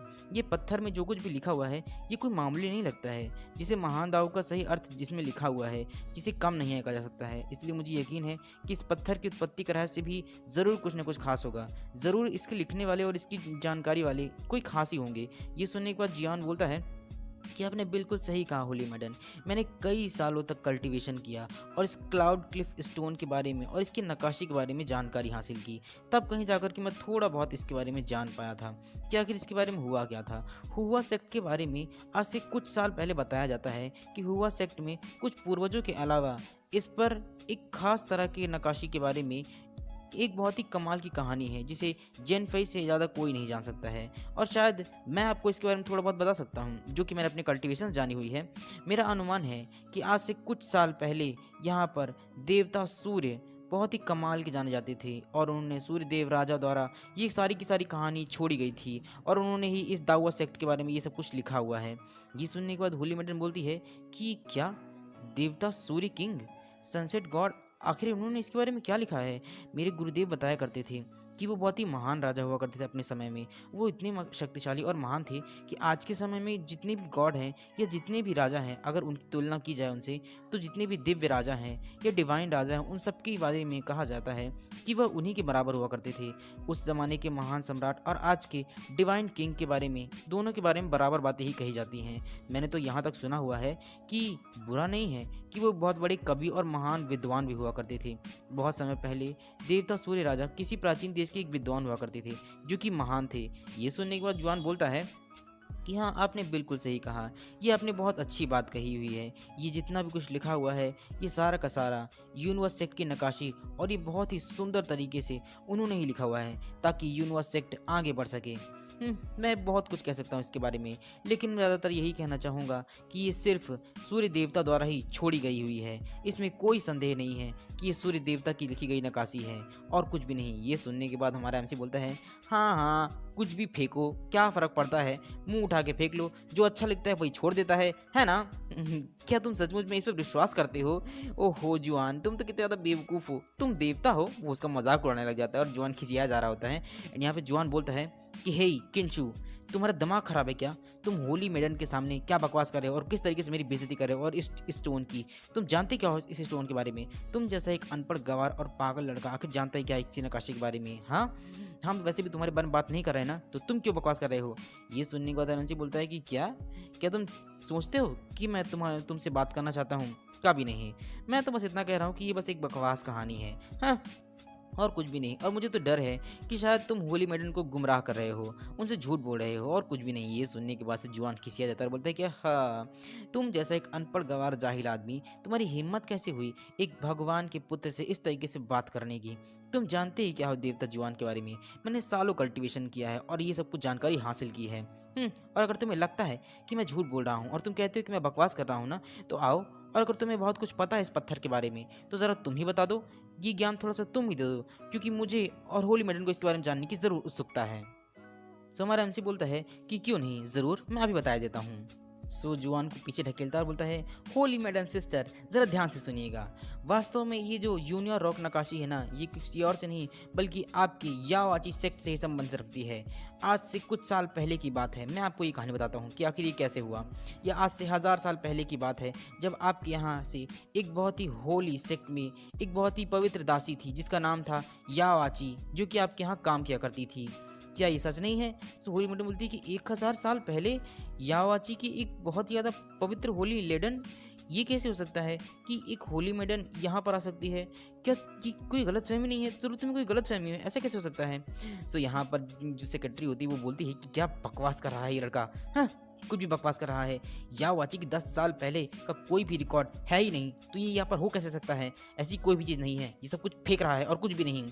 या ये सुनने के बाद से जीवान को भी शौक लग जाता है, बोलता है कि क्या पक रहा है, दिमाग खराब हो गया है होली मैडन, ये बकवास कर रहा है कुछ भी। आप इसके बारे में बकवास मत सुनिए, ये बस समय को बर्बाद कर रहा है, ऐसा कुछ भी नहीं है। आखिर हेवन के सीक्रेट के बारे में इसे कैसे पता चल सकता है? इसने तो कल्टीवेशन ही नहीं किया कभी। तो ये सुनने के बाद हमारा एमसी उसे चिढ़ाता है और बोलता है कि ओहो होली मैडम, आप बिना इसकी बात पर विश्वास कर लेती हैं। मैं बताता हूँ आपको, क्या मैं आपसे पूछ सकता हूँ कि आज से 1000 साल पहले आपको यावाची सेक्ट में एक बहुत ही होली और बहुत ही पवित्र एक लेडी रहा करती थी जिसका नाम था परी बिक्सी, क्या वो गायब नहीं हो गई थी?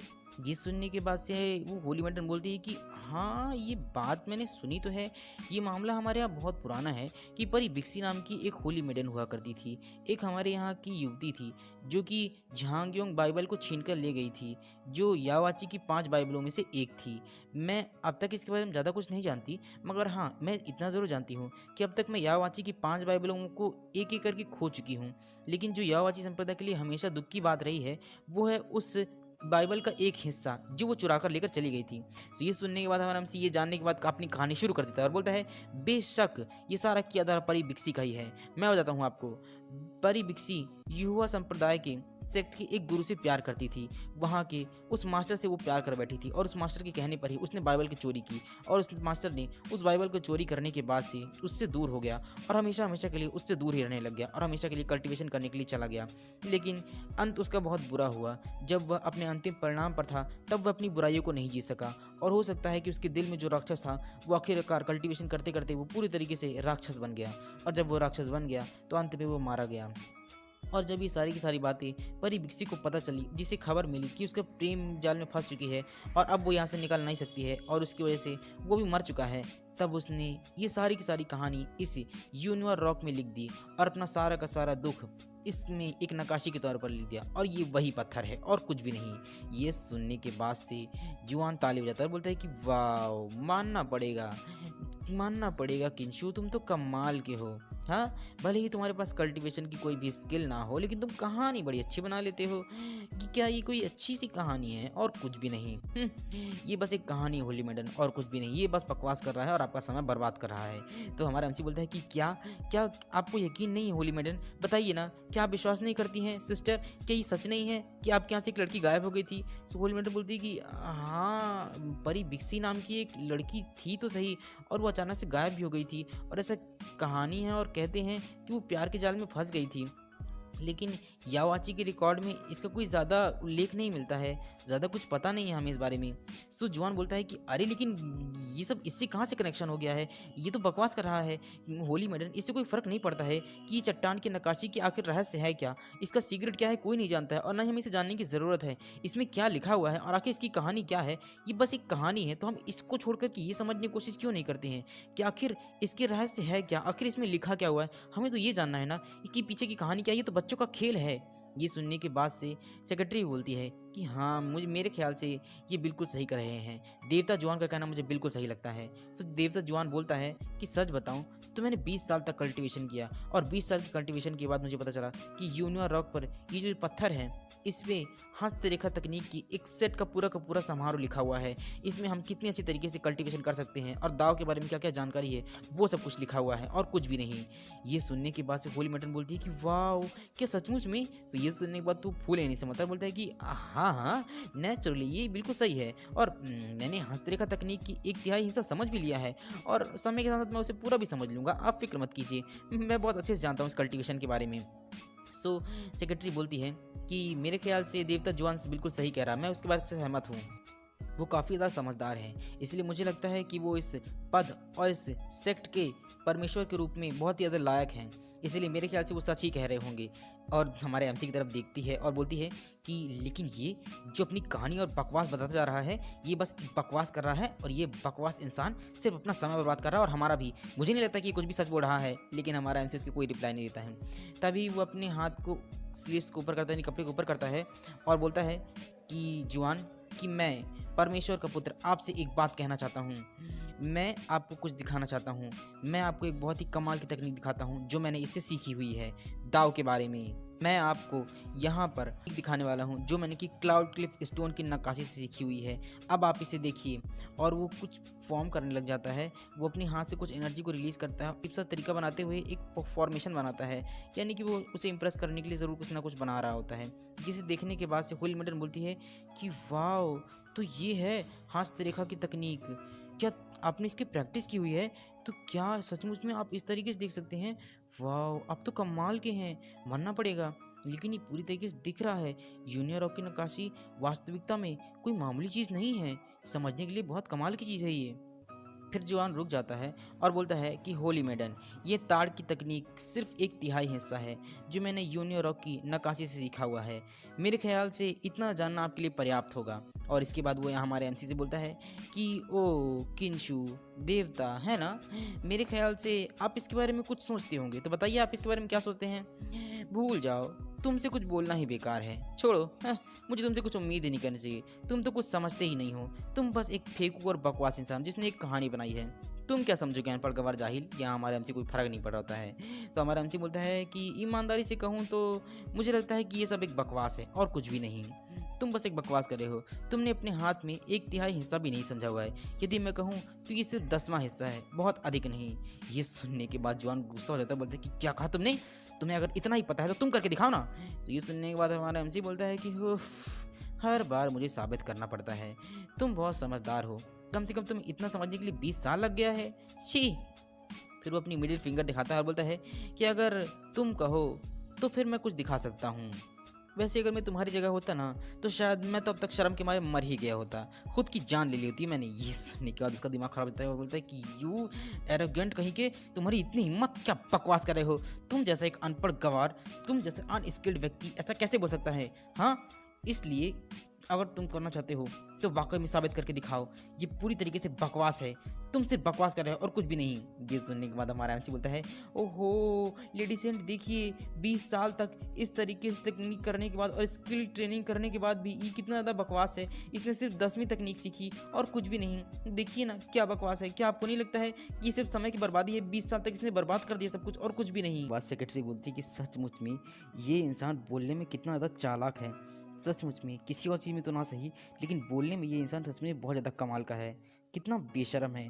और यहाँ पे जवान का दिमाग ख़राब हो गया होता है, वो बोलता है कि क्या बकवास कर रहे हो, तुम जानते भी हो तुम क्या कह रहे हो, मैंने इसके लिए कितनी मेहनत की, कितना कुछ किया और तुम इस तरीके से बोल रहे हो, तुम आखिर किस तरह के व्यक्ति हो और इतनी बकवास कर तुम जानते क्या हो। हाँ, अगर तुम्हें इतना ही पता तो तुम करके क्यों नहीं दिखाते।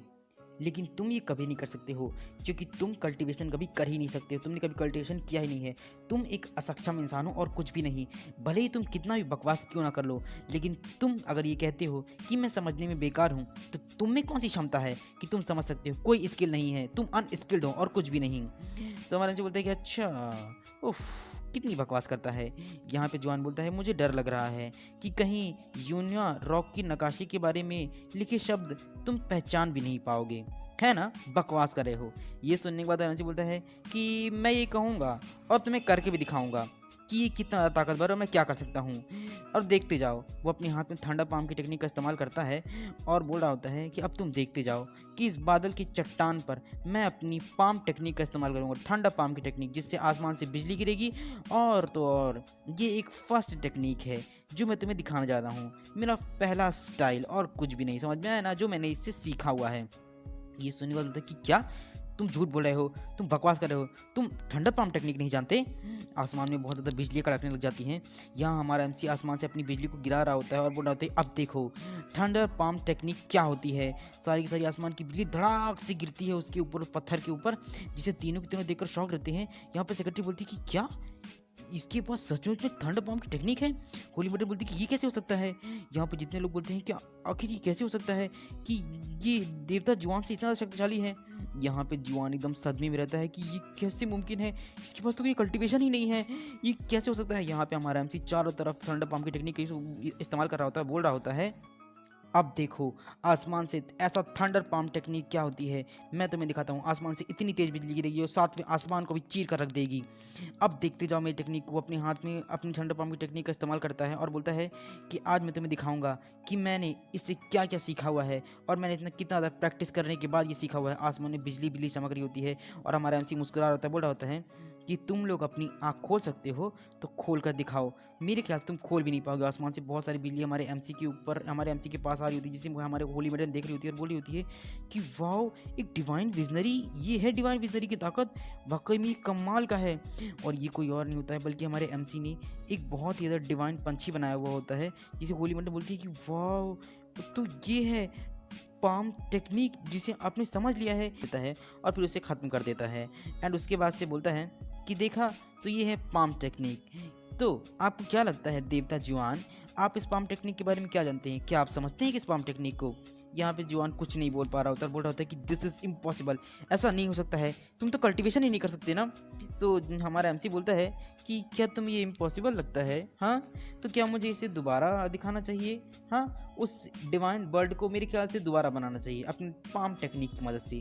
तुम्हें अगर दिखाने की ज़रूरत हो तो मैं दोबारा बना सकता हूँ। सो वो होली मैडन को बोलता है कि ओहो होली मैडन, आप इस तरह के लोगों को कैसे बर्दाश्त कर सकती हैं? लोगों को हार बर्दाश्त ही नहीं होती है। आप विश्वास करें या ना करें, लेकिन इस रॉक पर लिखी हुई जितनी भी नक्काशी है वो बिक्सी परी द्वारा ही छोड़ी गई है और कुछ भी नहीं। यहाँ पे जुआन बोलता है कि किंशु, क्या तुमने पहले कभी इस टेक्निक का इस्तेमाल किया हुआ है, पाम टेक्निक का? तुम इसके बारे में कैसे जानते हो? वो एकदम उसके पास आता है और गुस्से में बोलता है कि अगर तुमने मुझे नहीं बताया तो मैं तुम्हें इस तरीके से तोड़कर ख़त्म कर दूंगा कि तुम दोबारा खड़े भी नहीं हो पाओगे। क्या तुमने इस चट्टान को आखिर कैसे समझा? आखिर इसमें लिखी हुई नक्काशी तुम कैसे जानते हो? वो उसका कॉलर पकड़ लेता है और बोलता है कि ये कोई मामूली चीज़ नहीं है, ये बहुत सीक्रेट था हमारे सेक्ट के बारे में। आखिर तुमने इसकी टेक्निक के बारे में कब जाना? कब तुमने इसकी प्रैक्टिस की? तुम होली मैडन को धोखा देने के लिए कोशिश कर रहे हो। बिक्सी परी की तुमने कहानी बनाई है, ये सब एक बकवास है और कुछ भी नहीं। हमारा एमसी उसका हाथ छुड़वाता है अपने कॉलर से और बोलता है कि उफ, कब तक तुम्हें हर बार साबित करने की ज़रूरत पड़ेगी? देवता जुआन, क्या तुम्हें अभी भी इस पर यकीन नहीं हो रहा है? ठीक है, मैं तुम्हें एक और चीज़ करके दिखाऊंगा, मैं तुम्हें साबित करके दिखाऊंगा। और अपना हाथ आगे करता है और बोलता है कि ये देखो, क्या तुम यहाँ ये सब कुछ देख सकते हो? क्या देखते हो तुम? और वो धड़ाक से अपनी थंडर पाम की टेक्निक से उस पूरे के पूरे पत्थर को तोड़ देता है, जिसमें से सेक्रेटरी देख एकदम शॉक होती है कि व्हाट द हेल, ये क्या चीज़ है? सो उसमें से वही बाइबल का 5वां हिस्सा निकलता है, जिसे देखने के बाद होली मैडन शॉक रहती है, बोलती है कि व्हाट द हेल, ये क्या है? ये तो वही बाइबल का 5वां टुकड़ा है। यहाँ पर सेक्रेटरी बोलती है ओह नो, तो ये वाकई में ये कहानी सच्ची है? बाइबल का 5वां टुकड़ा जो हज़ारों साल पहले गायब हो गया था, तो आखिरकार वो यहाँ पर है। सारे के सारे लोग उस बाइबल के 5वें टुकड़े को देख रहे होते हैं। सो वो तुरंत आता है और होली मैडन के पास आकर रुक जाता है। सो हमारा एमसी बोलता है कि होली मैडन, क्या ये सच नहीं है? तो आप खास तौर पर देख सकती हैं कि मैंने ना केवल इससे पाम टेक्निक सीखी, बल्कि ये एक सच्चाई भी है। यहाँ पर होली मैडन बोलती है कि आखिरकार ये सच है, आखिरकार हमारे सेक्ट का 5वां शास्त्र मिल ही गया, वो सब के सब एक साथ आ गए हैं। वो उसे ग्रीट करती है और बोलती है कि थैंक यू सो मच 18वें देवता, हम आपका सम्मान करते हैं। सेक्रेटरी बेचारी शर्म आ रही होती है और वो मुँह फिर कर बोलती है कि हाँ ठीक है, मुझे भी ज़रा माफ़ कीजिएगा, मैंने आपको गलत समझा, मैं आपसे माफ़ी मांगती हूँ पहले जो कुछ मैंने बोला उसके लिए, ठीक है, आप मुझे माफ़ कर दीजिएगा, मैं कोई बेकार और बच्चा नहीं हूँ। वो उसके सामने ग्रीट करती है और बोलती है कि प्लीज़ आप मेरी वर्शिप को स्वीकार कर लीजिए और प्लीज़ मुझे माफ़ कर दीजिए। यहाँ पर हमारा एमसी उसे इग्नोर करता है और बोलता है कि ओफो किंगर, तुम्हें भी ना बेफालतू में ही ये सब कुछ कर रही हो, मुझे शर्मिंदा मत करो। वो उसकी तरफ हाथ आगे बढ़ाता है और उसे पकड़ लेता है डायरेक्ट, क्योंकि हमारा एमसी तो बिल्कुल फिदाई है और बोलता है कि आज के बाद से ये सब जब मैंने तुम्हारी मदद की ही हुई है और तुम मुझ पर एहसानमंद समझती हो, तो आज के बाद से मैं तुम्हें तुम्हारे नाम से बुलाऊंगा, किंग रे, ठीक है? तो सिस्टर किंग रे, प्लीज़ मुझे इस तरीके से शर्मिंदा मत कीजिए, ये तो मेरा काम था। यहाँ सेक्रेटरी का दिमाग भड़क जाता है और बोलती है कि क्या बकवास है, मैं इसकी इज्जत करने लगी थी, लेकिन ये धिक्कार है, कभी इज्जत के लायक ही नहीं। वो अपनी तलवार निकालती है और बोलती है मैं अपनी बात वापस लेती हूँ, मैं इसके सुधारने की योग्य बिल्कुल नहीं हूँ, मैं चाहती कि मैं इसका सर काट दूँ। वो अपनी तलवार तो निकालना चाहती है मगर मजबूर है कि वो निकाल नहीं सकती, वरना वो हमारे एमसी का सर धड़ से अलग कर देती। यहाँ पर जुआन को गुस्सा आ रहा होता है और यहाँ पे हमारा एमसी उसे गुस्सा दिलाने के लिए जानबूझकर होली मैडन के एकदम करीब आया जा रहा होता है। बोल रहा होता है कि होली मैडन, ओहो क्या हो गया आपको, आप ठीक तो है ना? और यहाँ पे वो बोलता है कि ओ जुआन, देवता जुआन, क्या आप ठीक तो है ना, आप गुस्सा तो नहीं हो रहे ना? यहाँ पर जुआन बोलते हैं कि यू बॉस्टर्ड, मैं तुम्हें नहीं छोड़ूंगा। तभी उसका पाँव पड़ता है पत्थर पर तो आवाज़ आने जाती है। तभी वो एकदम से देखता है कि ये क्या चीज़ हो रही है। तभी वो ऊपर देखता है कि मेरे पीछे सारे के सारे पत्थर है, उसके ऊपर धड़ाक से गिर जाते हैं, जिसे देखने के बाद एमसी बोलते कि उई माँ, लगता है ज़्यादा ज़ोर से लग गया। ओह होली मैडन, देखिए ना, लगता है किसी का चेहरा बिगड़ गया है, उसने तो खुद को दफ नहीं कर लिया देवता जुआन ने। उफ, शर्म के मारे बेचारा मर गया, कितनी बुरी बात है ना? लेकिन धड़ाक से वो पत्थर को तोड़ करके चीरते हुए बाहर निकलता है और बोलता है यू बास्टर्ड, मैं तुम्हें नहीं छोड़ूंगा। मन सोचता है कि किंशु आखिर कैसे किंशु तुम बस वेट करो, मैं तुम्हारा बहुत बुरा हाल कर दूंगा। लेकिन आखिर उसने किया कैसे, यकीन नहीं हो रहा मुझे। तभी वो बोलते हैं bye bye bye bye bye bye. यहाँ पे होली मैडम बेचारी उसकी देख रही होती है, हमारा एमसी खड़ा होता है। सो हमारा एमसी एकदम स्माइल करते बहुत ही बेशर्म टाइप से बोलता है, सो सिस्टर किंग रे, सो आखिरकार वो देवता जुआन तो चला गया, तो अब आप कुछ देर मेरे साथ क्यों नहीं बैठती हैं मेरे घर पर? चलिए ना, हम साथ में बैठ कर जरा सी चाय पी लेते हैं। तो ये सुनने के बाद सेक्रेटरी सुन लेती है और होली मैडम बोलती है कि लेकिन वो मैं, तभी वो उसे पकड़ती है सेक्रेटरी होली मैडम को और बोलती है कि हमें भी यहाँ जाने का ज़रा समय हो गया है, माफ़ कीजिएगा, होली मैडम के पास इतना वक्त नहीं है, या वाची को रिपोर्ट करना है ना, इसलिए अब हम वापस जाते हैं। ठीक है, वो उसे गोदी में उठाती है और उठा कर लेके चली जाती है। यहाँ हमारा एमसी खड़ा रह जाता है, बोलता है कि ओके अलविदा। ठीक है, हमारा एमसी बड़ा खुश हो रहा होता है। तभी सिस्टम एक्टिवेट होता है और बोलता है कि बहुत खूब, आपने साइन इन कर लिया है, तो एक न्यू रिवॉर्ड मिला हुआ है। ये सुनने के बाद हमें समझता है कि बहुत खूब, आखिरकार मैंने इस पे साइन इन कर ही लिया। यहाँ पे हमारा एमसी अपने नीचे अपनी फॉर्मेशन को क्रिएट करता है और सोचता है कि चलो अब चलने का वक्त हो गया है, और धड़ाक से उड़ जाता है और बोलता है कि अब मुझे वापस घर लौट जाना चाहिए। चलो काफ़ी, आखिरकार कम से कम मेरे पास थोड़ी बहुत एनर्जी तो आई उड़ने के लिए। तो ये है चौथा रेलम, जो धड़ाक से नीचे उतरता है ज़मीन पर। एंड मन में सोच रहा होता है कि भले ही मेरे पास अभी फ़िलहाल इतनी एनर्जी नहीं है, लेकिन फ़िलहाल कम से कम मेरे पास उड़ने की एनर्जी तो आ ही गई है। कम से कम ये चलने से तो बेहतर ही है। हाँ, कम से कम मेरे पास एक अच्छा सा इमॉर्टल एनर्जी है, एक ऐसा इमॉर्टल एंटिया जिसकी वजह से मैं कुछ भी कर सकता हूँ, और मेरी इमॉर्टल एनर्जी कभी ख़त्म भी नहीं होने वाली है। हाँ, हमारा एमसी एक जगह पर आकर रुकता है जो कि उसका घर होता है, जहाँ का नाम होता है यूनू पर्वत। वहाँ पर आकर रुका होता है स्टोन पर। सो हमारा एमसी बोलता है कि इतना जल्दी अपना कल्टीवेशन खत्म करने के बाद वापस आना कितनी अच्छी बात है, चलो अब घर चलते हैं, है ना। लेकिन तभी उस सीढ़ियों पर रुक जाता है। हमें पीछे दिखाया जाता है कि वो बहुत ज़्यादा मुस्कुरा रहा होता है, यहाँ पीछे उसको कोई देख रहा होता है, पीछा कर रहा होता है। सो हमारा एमसी वहाँ पर रुकने के बाद बोलता है कि अब जब मैंने कल्टीवेशन कर ही लिया है और मेरे पास थोड़ी बहुत एनर्जी आ चुकी है, तो फिर मैं चल कर क्यों जाऊँ, मैं सीधा वहाँ पर उड़ कर जाऊँगा। और वो जैसे ही उड़ने वाला, तभी वो व्यक्ति उसका पाँव पकड़ता है और बोलता है कि ओह माय गॉड गॉड, आप आ गए हैं किंशु, गॉड किंशु आप आ गए, मुझे भी बचाइए। वो तुरंत बोलते हैं कि व्हाट द हेल, आखिर तुम कौन हो, ये क्या कर रहे हो। वो धड़ाक से उसके ऊपर गिरता है क्योंकि वो उड़ने वाला होता है, लेकिन सडनली वो आकर उसका पाँव पकड़ लेता है। सो बोलता है कि हे कौन हो तुम, डीमन कहीं के, तुम्हारी इतनी हिम्मत कि तुमने मुझ पर हमला किया। एक परमेश्वर के पुत्र पर हमला करने का मतलब तुम जानते हो क्या होता है, तुम्हारी हिम्मत कैसे हुई। ये सुनने का तो बोलते हैं कि अरे ये मैं हूँ गॉड किंशु, मैं हूँ लाओ गाओ, क्या आप मुझे नहीं पहचानते हैं। ये सुनने के बाद हमारा अंशी बोलता है कि क्या लाओ गाओ, क्या पुराना कुत्ता। सो वो बोलता है कि ओ, तो तुम एक डीमन के पुराने कुत्ते हो, है ना। सो अब तुम देखो कि मैं तुम्हें किस तरीके से ख़त्म करता हूँ। मेरा थंडर पाम देखो, मैं तुम्हें दिखाता हूँ। वो अपने थंडर पाम से उसे ख़त्म करने वाला होता है, लेकिन तभी वो बोलता है कि क्या पुराना कुत्ता, डीमन, क्या बकवास कर रहे हैं, मैं हूँ गाओ एन शन, क्या आपने मुझे पहचाना नहीं है। तो ये सुनने के बाद हमसी मन सोचता है कि गाओ यन शन, गाओ शन, ये कुछ जाना पहचाना तो लग रहा है, लेकिन मुझे याद नहीं आ रहा कि ये आदमी कौन है। मेरे ख्याल से ये इस ओरिजिनल बॉडी का शायद कोई दोस्त हो, इसीलिए ऐसा है। इसकी हालत देखकर तो ऐसा ही लग रहा है। सो उसे याद आता है कि वो उसका पहले का दोस्त था, यानी कि जो इसकी ओरिजिनल बॉडी है किंशु की, उसका दोस्त था। सो बोलता है कि अच्छा तो तुम मुझे क्यों ढूंढ रहे हो। सो ये सुनने के बाद वो बोलता है कि तुम्हारी माँ फट गई है। ये सुनने के बाद वो उसे एक थप्पड़ मारता है और बोलता है कि तुम्हारी माँ फट गई, क्या मतलब होता है, तुम्हारी माँ फट चुकी, बेवकूफ होंगे, तुम्हारा पूरा परिवार फट गया है। एमसी भड़क जाता है, उसे बहुत सारी गाली देता है कि साला तेरी हिम्मत कैसे मेरी माँ के बारे में ऐसा बोलने की, तू फट गया, तेरा परिवार फट गया, तेरे सब कुछ फट गया, समझ में आया ना। सो गाओशन बोलता है कि अरे आप इतना नाराज़ क्यों हो रहे हैं गॉड किंशु, मैं तो बस बोल रहा था कि आपकी माँ की मूर्ति फट गई है, वो मूर्ति टूट गई है और सारे राजकुमार बिस्तर पर पड़े हुए हैं, बहुत बड़ी मुसीबत आ गई है।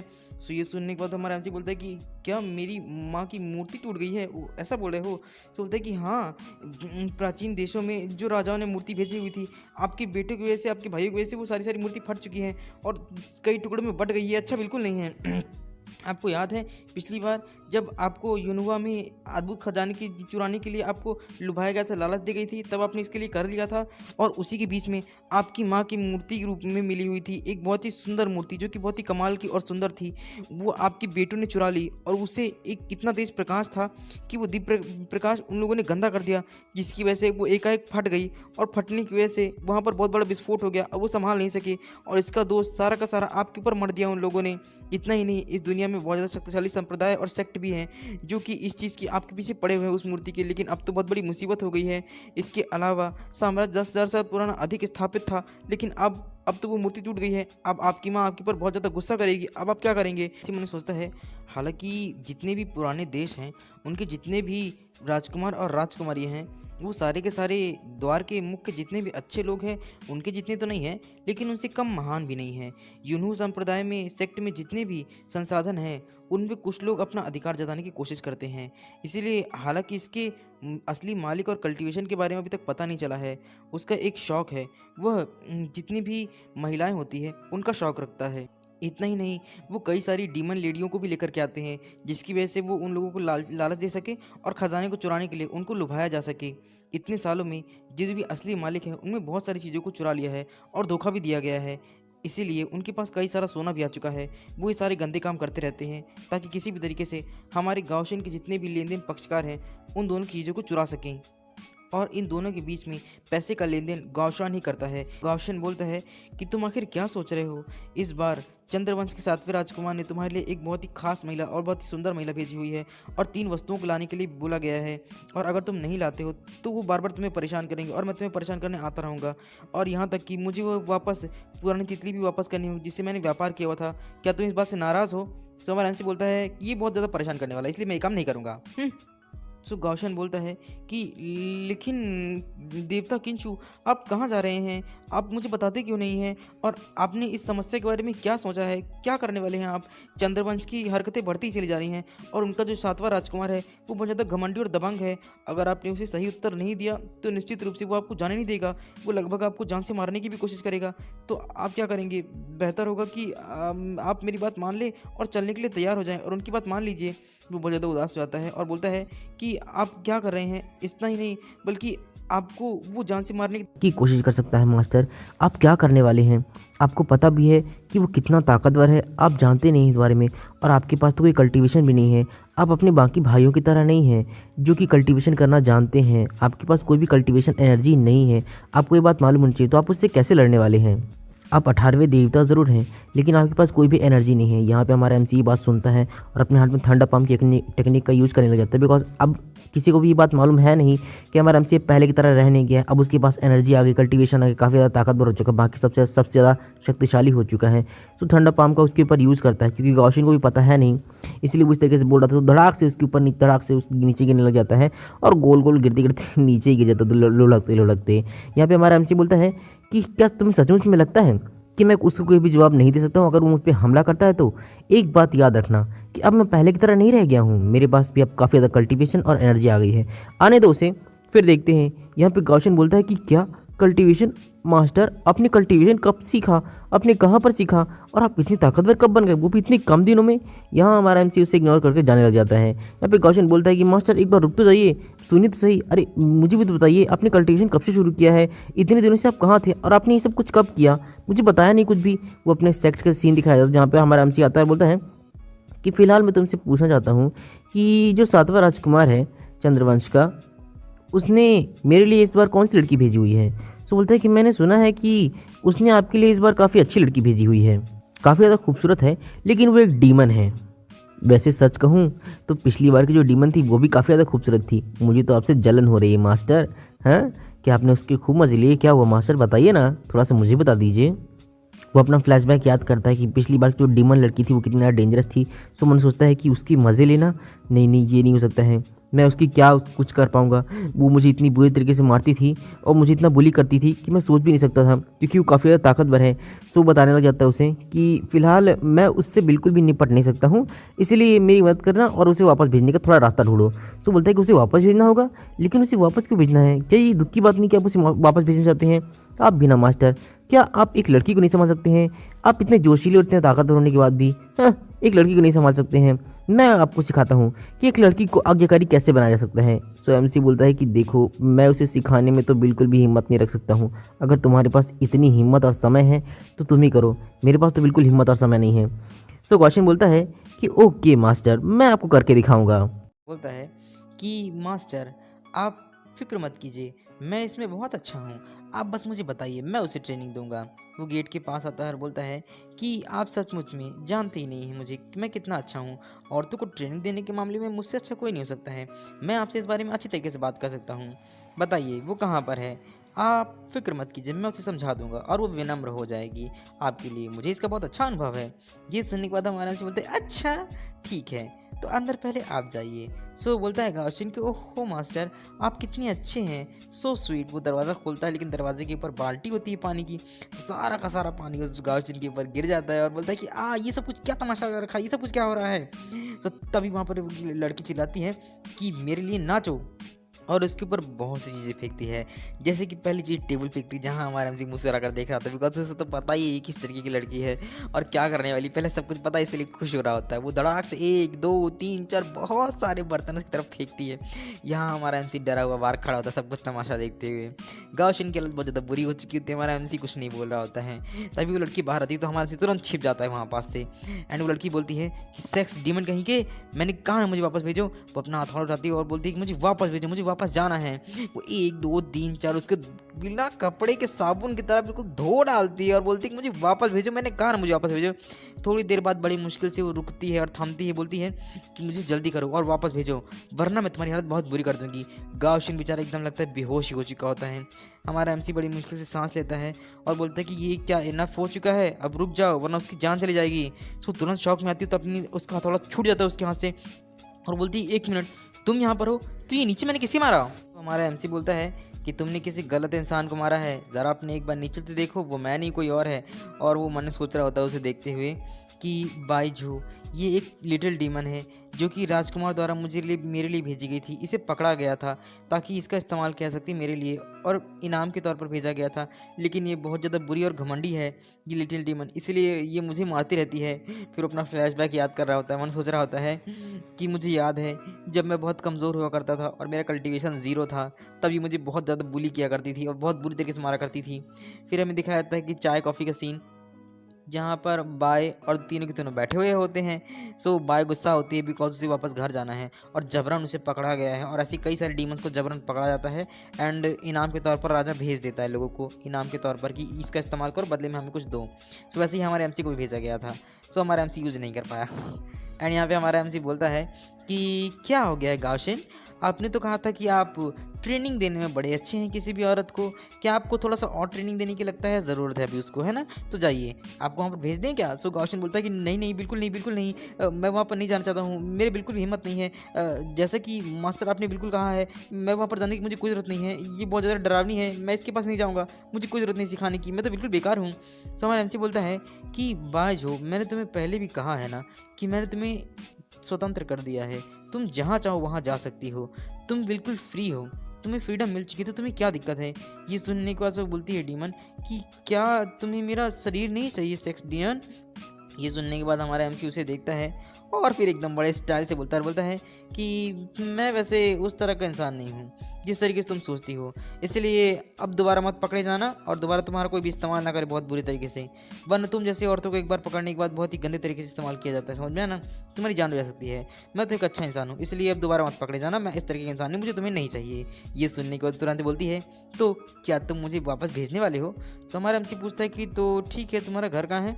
तो वो सोचने लग जाती है और बोलती है कि वैसे मुझे याद नहीं है। के बाद से वो डीमन बोलती है कि हो सकता है मुझे याद हो, लेकिन फ़िलहाल मुझे पता नहीं वो कहाँ है।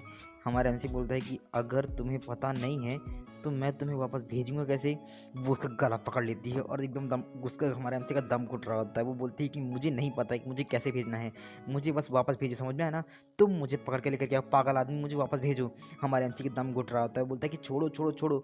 सो बड़ी मुश्किल से उसका गला छोड़ती है और निशान पड़ गए होते हैं उसके हाथ के। तो हमारा एमसी खांसता है एंड बोलता है कि अच्छा एक काम करो, सब कुछ भूल जाओ, फिलहाल तुम एक काम करो, यहीं पर रहो, जब तुम्हारे घर का पता मैं ढूंढ लूँगा तब तुम्हें वापस भेज भेज देंगे, ठीक है। अभी के लिए तुम फिलहाल मेरे साथ रह सकती हो।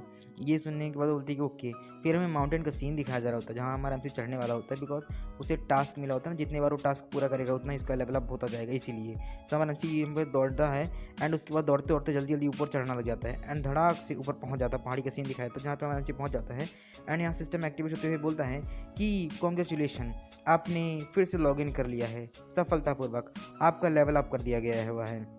यहाँ मानसी गहरी सांस लेता है एंड यहाँ सिस्टम बता रहा होता है कि आपको एक न्यू रिवॉर्ड मिला हुआ है, आप अब फिलहाल 5वें लेवल पर हैं, आपका लेवल अप हो चुका है।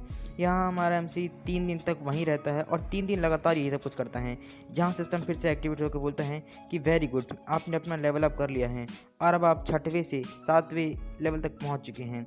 ये सुनने के बाद हमारा एमसी खुश होता है। फिर चौथे दिन भी हमारा एमसी यही करता है, फिर सिस्टम एक्टिवेट होकर बोलता है कि आपका फिर से लेवल अप हो चुका है और अब आप एक लेवल और ऊपर पहुंच चुके हैं, फिलहाल अब आप फिर से 7वें लेवल तक पहुंचे हुए हैं।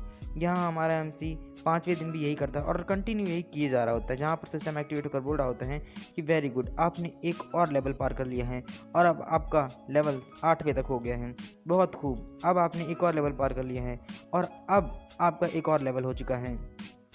आपने लगातार 5 दिनों तक इस पहाड़ी को पार किया है, इसलिए क्या अब आप कुछ और सीखना चाहते हैं? ये सुनने के बाद हमारा एमसी कुछ नहीं बोलता है। तभी उसके सामने एक किताब आती है जहाँ हमारा एमसी बोलता है कि ये क्या चीज़ है। सिस्टम बताता है कि लगातार 5 दिनों तक आपने जो टास्क पूरा किया है उसके लिए आपको न्यू रिवॉर्ड मिला हुआ है, टेंगू, एक न्यू टेक्निक। ये टेक्निक की वजह से आप चांद को भी काट सकते हैं। यहाँ हमारा एमसी बोलता है कि अच्छा टेंगू, ये एक न्यू टेक्निक है, चंद्रमा को भी निगलने वाली कमाल की तकनीक है ये तो। फिर हमें यहाँ पर किसी का रेजिडेंट का सीन दिखाया जाता है, इनके घर का, जहाँ पे एक देवता बैठा हुआ होता है एंड वो एक सर्वेंट को बुलाकर बोलता है कि तुम आ गए। तो सर्वेंट बोलता है कि हाँ माय लॉर्ड, मैं आ गया हूँ, आपने मुझे बुलाया। ये सुनने के बाद से बोलता है कि हाँ मैंने तुम्हें बुलाया, मेरी बात कान खोल सुनो। इस साल से तुम 11वें देवता यानी कि देवता जीवान से सर्वेंट रूप में काम कर रहे हो और कितने साल हो गए हैं तुम्हारे काम करते हुए, लेकिन तुम्हें कोई भी इनाम तक नहीं मिला। इतनी वफादारी से काम करने का क्या मतलब जब तुम्हें कुछ मिल नहीं रहा है, लेकिन अब तुम इतने समय तक छुप रहे हो, अब तुम्हारे काम करने का समय आ गया है। ये सुनने के बाद से वो बोलता है कि आप कहना क्या चाहते हैं, क्या आप देवता जीवान के खिलाफ आप लड़ाई लड़ रहे हैं या उसके खिलाफ मुझे इस्तेमाल कर रहे हैं। ये सुनने के बाद से वो बोलता है 7th लॉर्ड कि मैं जानता हूँ कि तुम्हारे लिए थोड़ा शॉकिंग हुआ, इतने सालों से तुम उसके लिए काम कर रहे हो, लेकिन अब तुम्हें उसके खिलाफ काम करना थोड़ा अलग लगेगा, है ना।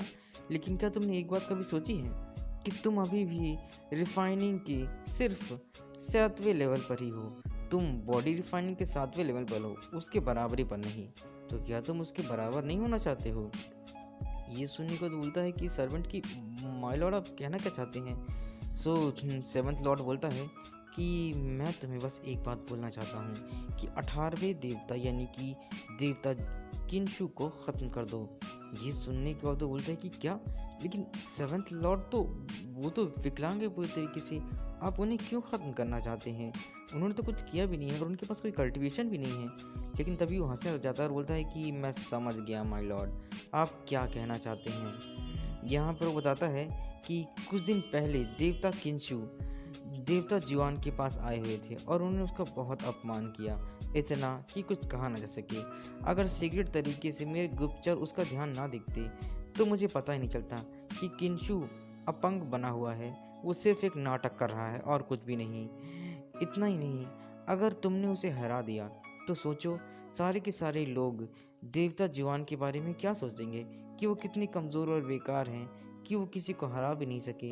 और जब तुमने उन्हें हरा दिया तो सीधी सी बात है कि लोग तुम्हारे बारे में अच्छा सोचेंगे, है ना, और तुम्हें उसके बराबर ही समझेंगे।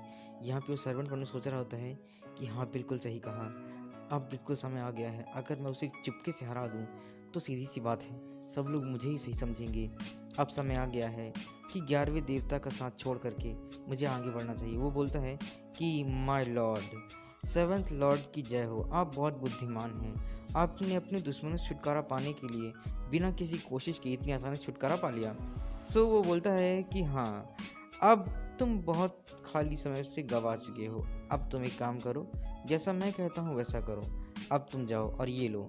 उसकी तरफ एक शीशी फेंकता और बोलता है कि ये एक पोशन है जो तुम्हारी ताकत को दुगना बढ़ा देगा और तुम्हारा लेवल अप कर देगा। वो उस पोशन को लेता है और बोलता है कि ये गोली क्या ये कल्टीवेशन को बढ़ा सकती हैं? ये तो बहुत मुश्किल से मिलने वाली गोलियां हैं ना। सो बोलता है कि वाह आप इतने कमाल के हैं, आपका बहुत बहुत शुक्रिया। वो इमेजिन करता है कि वो कितना ताकतवर हो जाएगा और बोलता है कि सचमुच में सेवंथ लॉर्ड आप बहुत अच्छे हैं, आपने मेरे लिए बहुत कुछ किया हुआ है, थैंक यू सो मच। वो उसे थैंक यू बोलता है एंड वहाँ से जाने लग जाता है। तभी पीछे एक सर्वेंट खड़ा हुआ होता है एंड वो बोलता है कि सेवंथ लॉर्ड, मैं देख रहा हूँ कि आजकल आप छुटकारा पाने की काफ़ी चालें चल रहे हैं, लेकिन क्या आपने एक बात ये नहीं सोचा है कि आपका जो ये प्लान है वो बहुत अच्छा है, लेकिन झांग का दिमाग बहुत सरल व्यक्ति का है। ये सुनने के बाद से वो बोलता है कि हाँ तुमने बिल्कुल सही कहा। सो सर्वेंट बोलता है कि अगर हो सकता है कि 11वें देवता की मौत ना हो और जिस तरीके से आपने धोखे से उन्हें एक अपराधी के रूप में ठहराया है, हो सकता है कि झांग चेन लाओ उसका पर्दाफाश कभी न कभी तो हो जाएगा, भगवान को कभी न कभी पता चल जाएगा। तब आप क्या करेंगे? मुझे डर है कि कहीं ऐसा ना हो कि वो इस चक्कर में आपके बारे में बता दे, आपके सारे राज बता दे और फिर आपका नाम आ जाए। ये सुनने के बाद से बोलता है सेवंथ लॉर्ड कि मैं जानता हूँ कि चेन लाओ एक मामूली सा सर्वेंट है और अगर वो किसी देवता को मारेगा तो ये मुमकिन है कि किसी को भी इस बात पर शक होना कि वो ऐसा कर सकता है। उसके पीछे कोई ना कोई होगा, सबको इस बात का शक होगा। ये छुपाना असंभव है, इसीलिए मैंने उसे इमॉर्टल होने का एक पोशन दे दिया है जिससे किसी को भी इस बात पर शक ना हो, क्योंकि वो इमॉर्टल हो चुका है तब वो देवताओं को मारकर उसकी पदवी तो लेना चाहेगा ही। ये सुनने के बाद सर्वेंट एकदम शॉक रहता है कि इमॉर्टल पोशन भी होता है। सो बोलता है कि क्या ऐसी भी कोई चीज़ है? खैर अगर लॉर्ड बोल रहे हैं तो ज़रूर होगा। मुझे लॉर्ड की इस स्किल पर बहुत खुशी है कि आप कमाल के हैं सेवंथ लॉर्ड। सो बोलता है कि हाँ सही कहा किनशु जुआन, अब तुम्हारी मौत तो तय है, अब तुम लोग किसी भी कीमत पर नहीं बचने वाले। यहाँ हमारा अंशी वापस आ गया होता अपने घर। सो सोचे जा रहा होता, बोलता है कि मुझे कोई अंदाज़ा नहीं है कि अगला चयन स्थान कहाँ पर होगा। मैंने डेंगू के भव्य समारोह कहाँ पर ये भी पता नहीं है। मैंने फेदर गेट के सारे लोगों से पूछ लिया लेकिन किसी को कुछ पता नहीं है। आखिर सिस्टम में साइन अप करने की क्या कोई गलती हुई है? पता नहीं क्या प्रॉब्लम आ रही है। वो याद करता है कि किस तरीके से उसने सारे लोगों से पूछा था, जितनी भी उसके गार्ड गेट के मेंबर्स होते सारे लोगों से, लेकिन किसी से उसे पता नहीं चला था। लेकिन तभी जैसा आगे जा रहा होता है तो सभी उसके सामने एक व्यक्ति आ जाता है और वो व्यक्ति बोलता है कि हे क्या तुम ही हो एथियंट गॉड? ये सुनने के बाद हमारा एमसी बोलता है कि हैं एक गुंडा तुम यहाँ पर? तो बोलता है कि अच्छा तो यहाँ पर मेरे गेट के नीचे एक गुंडा भी है, कमाल की बात है, तो बड़ी अच्छी बात है कि यहाँ पर गेट के सामने में गुंडा भी आ गया है। सो बोलता है कि गुंडा मैं नहीं, गुंडे तुम हो, चुपचाप खड़े रहो, समझ में आया ना? और मुझे बस तुम्हें मारने दो और पूरी तरीके से विकलांग कर देने दो, वरना मैं तुम्हें अपनी तलवार से मार डालूंगा और इसका दोस्त तुम मुझे मत देना। ये सुनने के बाद हमारा एमसी बोलता है कि हाँ ठीक है चलो मैं नहीं लूँगा, तुम आ सकते हो। सो वो बोलता है गुंडा कि तुम इतना अहंकारी कैसे हो सकते हो? हाँ इतना एटीट्यूड, क्या तुम्हें डर नहीं कि मैं तुम्हें मार डालूंगा? वो हमारे एमसी की तरफ तलवार लेकर बढ़ जाता है, लेकिन हमारा एमसी उसकी तरफ कुछ नहीं बोलता है, एक मुस्कुरा रहा था, बिकॉज उसे तो पता ही कि वो कितना ताकतवर है। वो सडनली उसे एक नंबर पे साइड कर देगा। तो एक लात मारता है उसके जैसे ही सामने आता है और इतना पावरफुल लात होता है एनर्जी की वजह से कि वो धड़ाक से वहीं जाकर दूर गिरता है एंड खांस रहा होता है, गुस्से में होता है, बोलता है यू बास्टर्ड, और बोलता है खड़े होते हुए कि तुम्हारी इतनी हिम्मत, तुमने मेरे साथ छल करने की हिम्मत की, धोखा दिया मुझे। सो मैरनजी बोलते हैं कि आई एम सॉरी, मुझे उम्मीद नहीं थी कि यहाँ पर मुझे मारने वाला इतना ज़्यादा कमज़ोर हो सकता है व्यक्ति। उफ। हमारे एमसी बोलता है कि अच्छा एक काम करो, चलो तुम दोबारा आओ, मैं वादा करता हूँ कि मैं इस बार बिल्कुल नहीं हिलूंगा, ठीक है? सो गुंडा बोलता है कि तुमने अब तक मेरी 70% कल्टीवेशन की ताकत देखी है, लेकिन अब देखो मैं 100% यूज़ करूँगा। सो हमारा एमसी की तरफ वो तलवार लेकर बढ़ता है, जैसे ही मारने वाला था हमारा एमसी उसके हाथ में ठंडा पाम का यूज़ करता है, जिससे आकाश से बहुत तेज़ बिजली गिरती है। वो एकदम शॉक रहता है और आकाश से इतनी तेज़ बिजली गिरती है कि सारी बिजली उसके ऊपर गिरती है, जिससे वो बोलता है उसके घुटने पर आकर गिर जाता है और बोलता है कि मुझे उम्मीद नहीं थी कि तुम जैसा देवता भी अपना वादा तोड़ देगा, तुम बहुत धोखेबाज हो, तुम बहुत बुरे हो। तभी हमारा एमसी उसके पास आता है और उसका टोपा निकाल के उसके बाल खिलाने लग जाता है और बोलता है कि मुझे उम्मीद नहीं थी कि तुम जैसा एक गुंडा भी इतना सरल हो सकता है। तुम्हारे जैसे इतने बुरे आदमी को इतना सीधा नहीं होना चाहिए था। तुम कैसे किसी की बात पर विश्वास कर सकते हो, हाँ? सो वो तुरंत उससे हाथ दूर झटकाता है और एकदम दूर आ जाता है। एंड उसके बाद में वो सोचता है, ओ नो, मैं बहुत सीधा हूँ, मैं हर किसी की बात पर आ गया, मुझे इसकी बात पे आनी नहीं चाहिए था। मुझे डर है कि इसके पास शरीर तड़पाने और ना जाने कितनी तरह की अनेकों एनर्जी है। क्या इसका कल्टीवेशन लेवल बढ़ चुका है कि इस 7वें स्टेज पर पहुंच चुका है? यहाँ पे अपने शरीर से ना वही पोशन निकालता है जो उसे 7th गॉड ने दिया होता है। वो पोशन खोलता है एंड पीने लग जाता है और मन सोचता है कि अब देखो मेरी फुल पावर, एक बार जब मैं ये गोली खा लूँ तो मैं डिवाइन विजनरी हो जाऊँगा और बहुत ताकतवर हो जाऊँगा, एडवांस हो जाऊँगा, तब मैं तुम्हें दिखाऊँगा। सो वो बोलता है कि अब आ जाओ 10th गॉड, मैं तुम्हें दिखाता हूँ कि असली ताकत क्या होती है। वो एकदम शॉक्ड हो जाता है एंड पसीना पसीना होने लग जाता है। वो खांसने लग जाता है कि ये क्या हो रहा है। उसके मुंह से एकदम खून निकलने लग जाता है क्योंकि उस 7th गॉड ने इसे कोई इमॉर्टल पावर नहीं दिया था, बल्कि वो जब ये जानता था कि जैसे ही वो इसे 18th गॉड को मारेगा तो सबको उसके ऊपर ही शक हो जाएगा। इसीलिए सीधी सी बात है, इसे रास्ते से तो हटाना होगा क्योंकि मारने के लिए जहर दिया था, ताकि जैसे इसे हराए ताकत बढ़ाने के लिए लालच में आकर उसे पिए और ये मर जाएगा। सो पी लेता है एंड वहीं पे धड़ाक से गिर जाता है। तो हमारा एमसी बोलता है कि क्या हो गया तुम्हें, क्या तुम ठीक हो? तभी वो उसके पास जाता है और बोलता है कि अरे ये क्या है। वो एक लात मारकर उसे पलटाता है और बोलता है कि ये सब हो क्या रहा है। ये व्यक्ति तो मुझे कुछ जाना पहचाना लग रहा है। ऐसा लगता है जैसे कि ये तो 11th गॉड का सर्वेंट है ना, लेकिन ये यहाँ पर क्या कर रहा है। फिर वो मैंने सोचता है कि एक मिनट, 11th गॉड मुझे इस तरीके से मारने की कोशिश तो नहीं करेगा। जुआन कितना भी हो, लेकिन इतना मूर्ख तो नहीं कि इतने सीधे साधे आदमी को मुझे मारने के लिए भेजे। वो मुझे मारना ज़रूर चाहता है, लेकिन ऐसे आदमी को भेजेगा, ये मुझे उम्मीद नहीं थी। ऐसा लगता है कि इस मामले के पीछे कोई बहुत बड़ी चाल है, कोई और ही चाल चल रहा है। कुछ तो गड़बड़ है, मुझे पता लगाना होगा। यहाँ पे हमें सीन शिफ्ट होकर दिखाता है 7th गॉड को। तभी वो बताता है सर्वेंट कि वो मर चुका है। ये सुनने के बाद से 7th गॉड बोलता है कि ओ नो, मुझे वैसे इसी बात की उम्मीद थी कि वो मर ही जाएगा और मैंने उसे मारने के लिए दवाई भी दी थी, लेकिन मैं ये नहीं चाहता था कि वो इतना जल्दी मर जाए। मैं तो बस यही चाहता था कि वो 18th गॉड को मारने के बाद से, उसे बहुत बुरी तरीके से घायल करने के बाद से उस गोली को खाए, ताकि सबको यही लगे कि वो बहुत कमज़ोर था और फिर उसने आत्महत्या की। या फिर मरे हुए लोग कहानियाँ नहीं बताते, इसलिए मैंने उसे मारने का ऑर्डर दे दिया था। लेकिन कौन जानता था कि वो उसका पहले उपयोग कर लेगा और उसने गोली खा ली जो मैंने कहा था, उससे पहले ही दे दिया। उफ, वास्तव में वो किसी काम का नहीं था, बेवकूफ़, सीधा नहीं नाकारा था वो। तो सर्वेंट बोलता है कि 7th गॉड, मैं ऐसा क्यों ना करूं कि आपको थोड़ा सा शांति मिल सके। आप कहें तो मैं आपकी कुछ मदद कर सकूं क्या?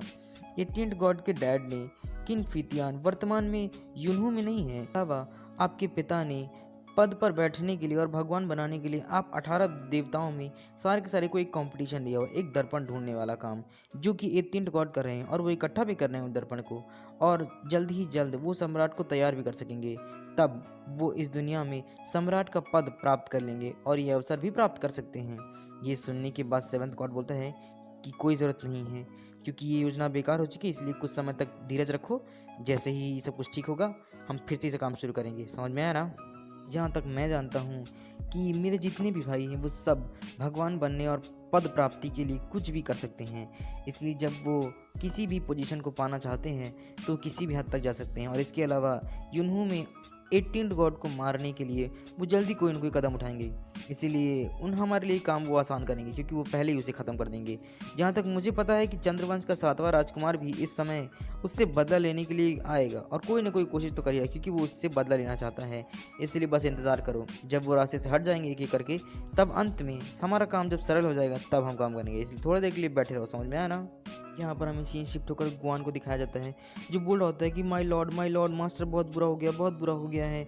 समर हमसे पूछता है कि क्या हो गया है, तुम जब भी आते हो बस बुरी खबर लेकर कहते हो, क्या हुआ इस बार? क्या तुम्हारी माँ फट गई है या बीमार हो गई है? ये सुनने को तो किसी आ जाता है, बोलता है कि आप बार बार मुझे इस बात पे क्यों चिढ़ाते रहते हैं?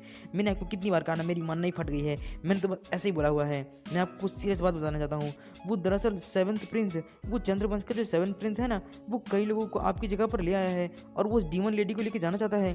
तो ये सुनने के बाद हमारा एमसी बोलता है कि ओ ये बात है, खैर ये कोई बहुत बड़ी बात नहीं है, मुझे तो ये बात पहले से ही पता थी। मैंने सोचा था कि कोई बहुत बड़ी बात होगी, तुमने तो बस बेकार में ही इतनी बड़ी अफवाह बना दी है। खैर वैसे भी मैं उसके घर का पता तो ढूंढ नहीं पाया हूँ, तो मुझे उम्मीद है कि वो उस डीमन को अगर ले जा सकता है तो ले जाए, मुझे कोई दिक्कत नहीं है। वो ले जाने के लिए अगर तैयार हो तो बहुत अच्छी बात होगी। कम से कम वो उसके पास जाता है और बोलता है कि कम से कम इतना तो है कि मैं उसकी 18 पीढ़ियों को धन्यवाद दूंगा अगर वो उस बेवकूफ़ लड़की को लेकर चली जाए, क्योंकि वैसे भी उसने मुझे बहुत परेशान करके रखा हुआ है। मैं थक गया हूँ उस लड़की से, अच्छा कि वो उसे लेकर चला जाए यहाँ से। तो गुआन बोलता है कि हाँ वैसे ये बात भी सही कही है मास्टर ने, कुछ खास नहीं है, वो लड़की बहुत ही बेकार है, अच्छा हो कि उसे ले ही चला जाए, हमारी परेशानी कुछ कम होगी। समय एमसी बोलता है कि अच्छा ओल्ड गुआन, मैंने तुमसे कुछ बोला हुआ था, क्या तुमने उस डुआन के समारोह के बारे में पता किया जिसके बारे में मैंने तुमसे पूछा हुआ था? सो वो डुआन बोलता है कि नहीं मास्टर, मैंने पता करने की बहुत कोशिश की, लेकिन उसके बारे में यहाँ पर किसी भी आदमी को कुछ भी पता नहीं है। इसके अलावा हाफ गॉड की बैठक के अलावा यहाँ पर कुछ भी और नहीं है। इसके अलावा एक बात और पता चली, यहाँ पे समारोह में फैंक्शन समारोह होने वाला है, जो कि मून वंश के राजवंश और धर्मनिरपेक्ष राजवंश के द्वारा होने वाला आयोजित किया जाने वाला है। इसके अलावा मैंने सुना है कि जेडी झील में भी लंबे समय से खोए हुए यांग शास्त्र के बड़ा उत्सव मनाया जा रहा है। इसके अलावा यहाँ आसपास और कोई भी उत्सव नहीं है, तो मेरे हिसाब से अगर पूछा जाए तो मुझे कुछ पता नहीं है। इसके अलावा और कोई समारोह वो मुझे पता नहीं मास्टर, मैंने पता नहीं लगा पाया। समारोह एमसी बोलता है कि फैंक्शन ये कहाँ पर होने वाला है समारोह? सो वो बोलता है गुआन कि ऐसा लगता है कि जैसे ये डुएंग ताइशान में होने वाला है, बस इतना ही मुझे पता है। सो हमारा एमसी एकदम शॉक देता है एंड बोलता है कि क्या टेंशन में? सो गुआन बोलता है कि क्या हो गया है मास्टर, रुकिए तो सही। सो हमारा एमसी बोलता है कि चलो वापस जल्दी चलते हैं। सो बोलता है कि माय लॉर्ड क्या हो गया, प्लीज़ मेरा वेट कीजिए, क्या तुमने नहीं कहा था कि सेवंथ गॉड और 7वें राजकुमार की तुम्हारी अपनी मर्जी है, तुम उसे करने वाले हो, तो क्या हो गया मेरे लिए रुको तो सही। अरे मास्टर एक मिनट रुक तो जाइए, हम वापस क्यों जा रहे, कुछ तो बताइए मास्टर मुझे। लेकिन हमारे एमसी से कुछ नहीं बताता। यहाँ हमारा एमसी मन सोचता है कि फैंक्शन सेरेमनी जो कि डोइंग में होने वाली है ना, ऐसा लगता है कि मेरे साथ यहाँ पर डोइंग में होने वाली ये वही सेरेमनी है जिसका नाम फैंशान है ना। मैं जाकर के इसे कोशिश करूँगा और देखूँगा कि आखिर ये है क्या। मुझे कंफर्म करना है कि मेरे ख्याल से वही सेरेमनी जहाँ मुझे जाना चाहिए। फिर हमें घर का सीन दिखा जहाँ हमारा एमसी आ रहा होता है एंड कॉन्शन बुरा होता है, मास्टर रुक जाइए, लेकिन तभी धड़ाक से दरवाज़ा खुलता है और एक व्यक्ति वहाँ से बाहर उड़ते उड़ते जाता है हमारे एमसी के पास से।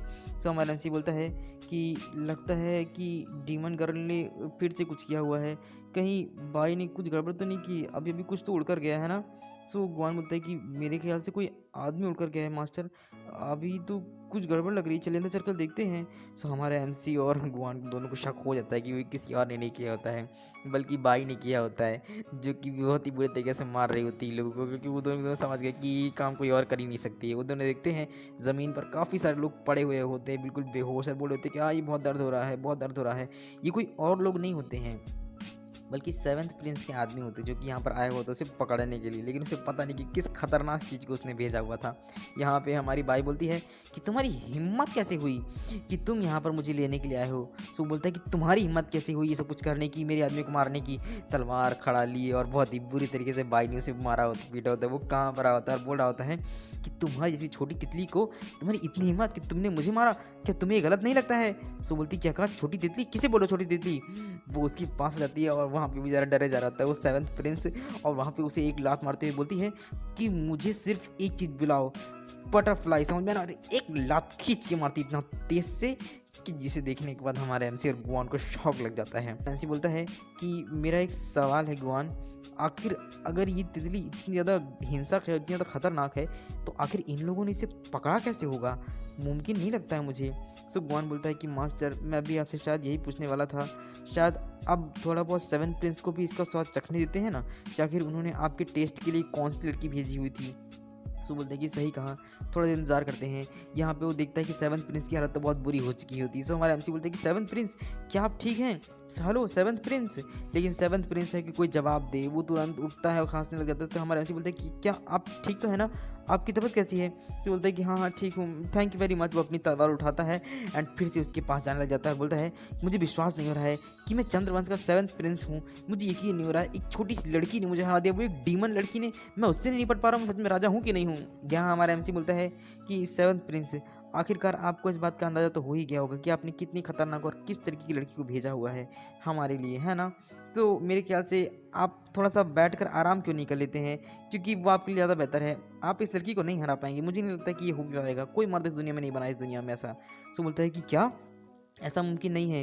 ये छोटी दुष्ट राजकुमारी जिसे कोई भी आदमी आज तक निपट नहीं सका? तो बोलता है कि हाँ, ये यही एक ऐसी लड़की है जिससे आज तक कोई आदमी निपट नहीं सका और कभी कोई निपट भी नहीं सकेगा। इसीलिए बेहतर होगा कि आप आराम से बैठ जाइए। आप एक बहुत ही ज़्यादा रिस्पॉन्सिबल और बहुत ही रिस्पेक्टेड पर्सन और राजकुमार हैं। मेरे ख़्याल से आपको इससे लड़कर अपनी बेइज़्ज़ती नहीं करनी चाहिए।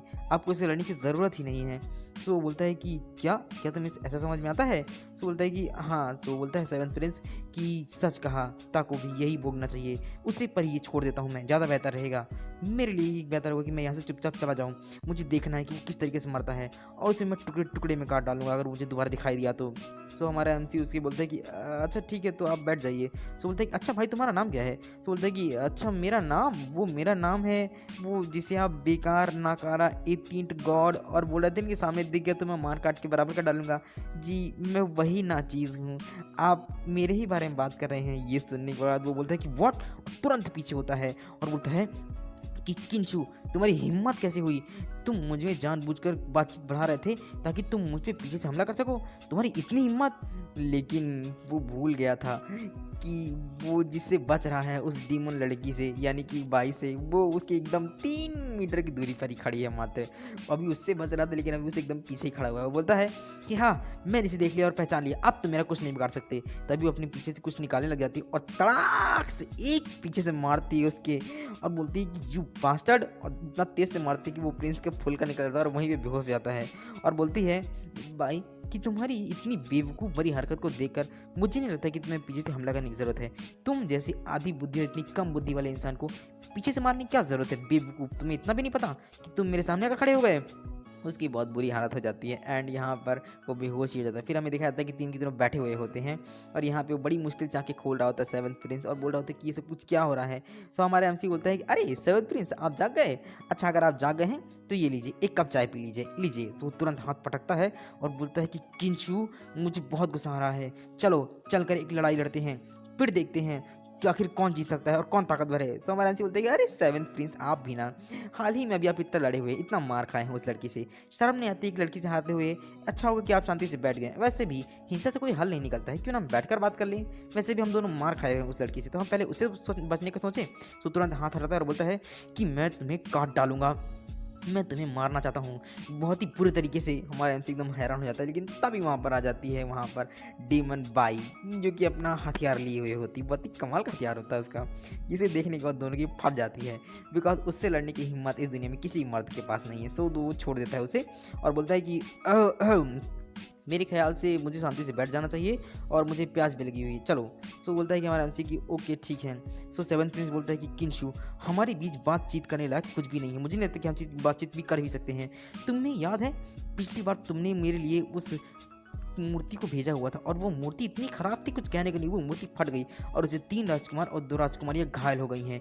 हाँ, और मैं तो वहाँ पे बड़ी मुश्किल से बच पाया था। मैंने अपनी नुकसान की भरपाई करने के लिए तुम्हारे पास यहाँ पर आया हूँ ताकि मैं तुम्हें मार सकूँ जो कुछ भी हुआ है।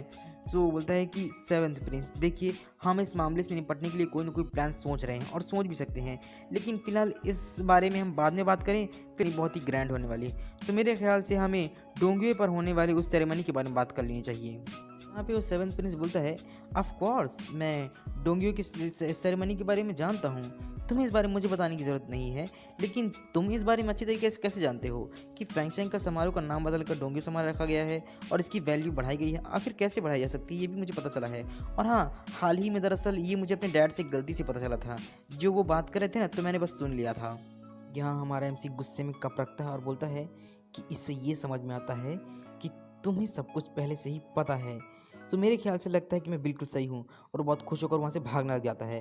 सो सेवंथ प्रिंस बोलता है कि अरे तुम इतना ज़्यादा एक्साइटेड क्यों हो गए और भाग क्यों रहे हो, क्या हो गया है? तभी वो बोलता है कि हे रुक जाओ, मैंने कहा ना रुकने के लिए। सो हमारा एमसी बोलता है कि नहीं, और वो बहुत चिल्लाने लग जाता है और बोलता है कि क्या तुमने ये नहीं कहा था कि ये सब कुछ खत्म होने के बाद से हमारे पास एक प्लान है और हम इसका मुआवजा देने वाले हो तुम, हाँ, और इस मामले को कैसे निपटाने वाले हो। सो हमारा एमसी बोलते हैं कि अरे हाँ मैं तो भूल ही गया था। वो वापस रुक जाता है और बोलता है कि मुझे इसे निपटाना भी तो है, मैं भूल ही गया था, रुक मैं तेरा इसका खजाना चुकता करता हूँ। वो अपने हाथ में ठंडा पाम लेता है और पूरा का पूरा ठंडा पाम उसके ऊपर बिजली गिरा देता है उस सेवंथ प्रिंस के ऊपर, और बहुत खुश होता है। सेवंथ प्रिंस की हालत बहुत बुरी हो चुकी होती है, जल भुन के राख हो चुका होता है पूरे तरीके से। यहाँ हमारा एमसी बोलता है कि तुम्हारे जैसे छोटे से बास्टर्ड को ये नहीं पता है कि मेरा कल्टीवेशन अब कितना ज़्यादा हो चुका है, और तुम्हारी इतनी हिम्मत कि तुम्हारे जैसे छोटा सा बेकार राजकुमार, तुमने मेरे जैसे देवता के सामने डिसरिस्पेक्ट शो किया। तुम जैसा एक सांसारिक राजकुमार ऐसा कैसे कर सकता है, हाँ। तुम्हारा पहली गलती कि तुमने मेरे सामने डिसरिस्पेक्ट की, और तुम सीरियसली ये सोचते हो कि तुम फिर से मुझे लाड प्यार करोगे, हाँ। मैं तुम्हें इतनी तरीके से प्यार करूंगा और तुम्हें सारी चीज़ें वापस करूंगा। सो बोलता है हमारा सेवंथ प्रिंस कि किंशु तुम किसी काम की नहीं, तुम देवता कहलाने के लायक नहीं, तुम बेकार हो। ये सुनने के बाद हमारे एमसी का दिमाग खराब हो जाता है और अपने हाथ में ठंडा पाम लेता है एंड उसके बाद पूरा का पूरा ठंडा पाम उसके ऊपर गिरा देता है। बाहर खड़े लोग बोल रहे होते हैं अरे ये क्या है, बहुत अजीब है, आज बिजली कुछ ज़्यादा ही नहीं कड़क रही है, कुछ ज़्यादा ही कर रही है। यहाँ पे हमारा एमसी अपने हाथ में ठंडा पाम लेता है, बोलता है कि तुम सब ने मुझे धोखा दिया और यूनिवर्म में जितना भी खजाना था सब का सब तुमने बेच दिया। ये तुम्हारा पहला पाप था। एक ठंडा पाम का यूज करता है, फिर दूसरे हाथ में ठंडा पाम लेता है और तुमने मेरा डिसरिस्पेक्ट किया, ये तुम्हारा दूसरा गलती थी। ये लो ठंडा पाम दूसरा। फिर उसके बाद से बोलता है कि तुमने यहाँ आकर के परेशानी खड़ी की, ये तुम्हारा तीसरा पाप था, ये लो एक और ठंडा पाम। इसके बाद वो ठंडा पाम का पूरा बवंडर खड़ा करता है और बोलता है कि इसके बाद से मैं तुम्हें किसी भी कीमत पर माफ़ नहीं कर सकता हूँ। इतनी गलतियाँ करने के बाद तुम्हें माफ़ कर दूँ, बेवकूफ़। तुम्हारी इतनी हिम्मत, मैं एक देवता हूँ और तुम एक साधारण इंसान हो, और तुमने मेरे सामने डिसरिस्पेक्ट शो करने के साथ साथ मेरी बेइज्जती भी की है। यहाँ पे सेवन प्रिंस बोलता है कि मुझे माफ़ कर दो प्लीज़, मुझे माफ़ कर दो। लेकिन हमारा एमसी ठहरा देवता एक इंसान के सामने झुकते झुकते अब वो इतना बेइज्जत हो चुका था कि मजबूरी में गुस्से में आकर के उसने उसके ऊपर इतना बुरी तरीके से ठंडा पाम निकाला कि सारा का सारा गुस्सा एक बार में निकल दिया। यहाँ पे गुआंशान बोलता है कि प्लीज़ मास्टर रुक जाइए, आप क्या कर रहे हैं, आप जानते नहीं हैं कि मून डायनेस्टी कितनी ज़्यादा इंपॉर्टेंट और कितनी ज़्यादा ताकतवर है। आपको उससे नहीं भिड़ना चाहिए क्योंकि आपके पास इतना कल्टिवेशन नहीं है देवता होने के बाद भी। यहाँ पर वो बोलता है कि ओके मैं समझ चुका हूँ। गुआंशान बोलता है कि प्लीज़ सचमुच में मत मारिएगा। यहाँ हमारा एमसी खड़े खड़े देख रहा होता है क्योंकि सेवन प्रिंस की हालत बहुत बुरी हो चुकी होती है। सो हमारा एमसी बोलता है कि सबसे पहले कान खोल कर सुनो, इसके हाथ और पाँव बांध दो और अच्छी तरीके से बांधना, समझा ना। फिर इसे एक कमरे में बंद कर दो, खाना और पानी देने की कोई ज़रूरत नहीं है। और मून डायनेस्टी को एक संदेश भेजो, उनसे कहो कि उसे छुड़ाने के लिए मुझे पैसे लेकर के आए, वो भी 10 गुने। मैं चाहता हूँ कि वो पिछली चीज़ों का 10 गुना भुगतान करे जितना उन्होंने मुझसे वसूला है, क्योंकि मैं एक कमज़ोर देवता था। वो भूल गए हैं कि एक देवता के सामने कैसे रिस्पेक्ट शो की जाती है। उन्हें ये बात मालूम होनी चाहिए कि वो एक इंसान है।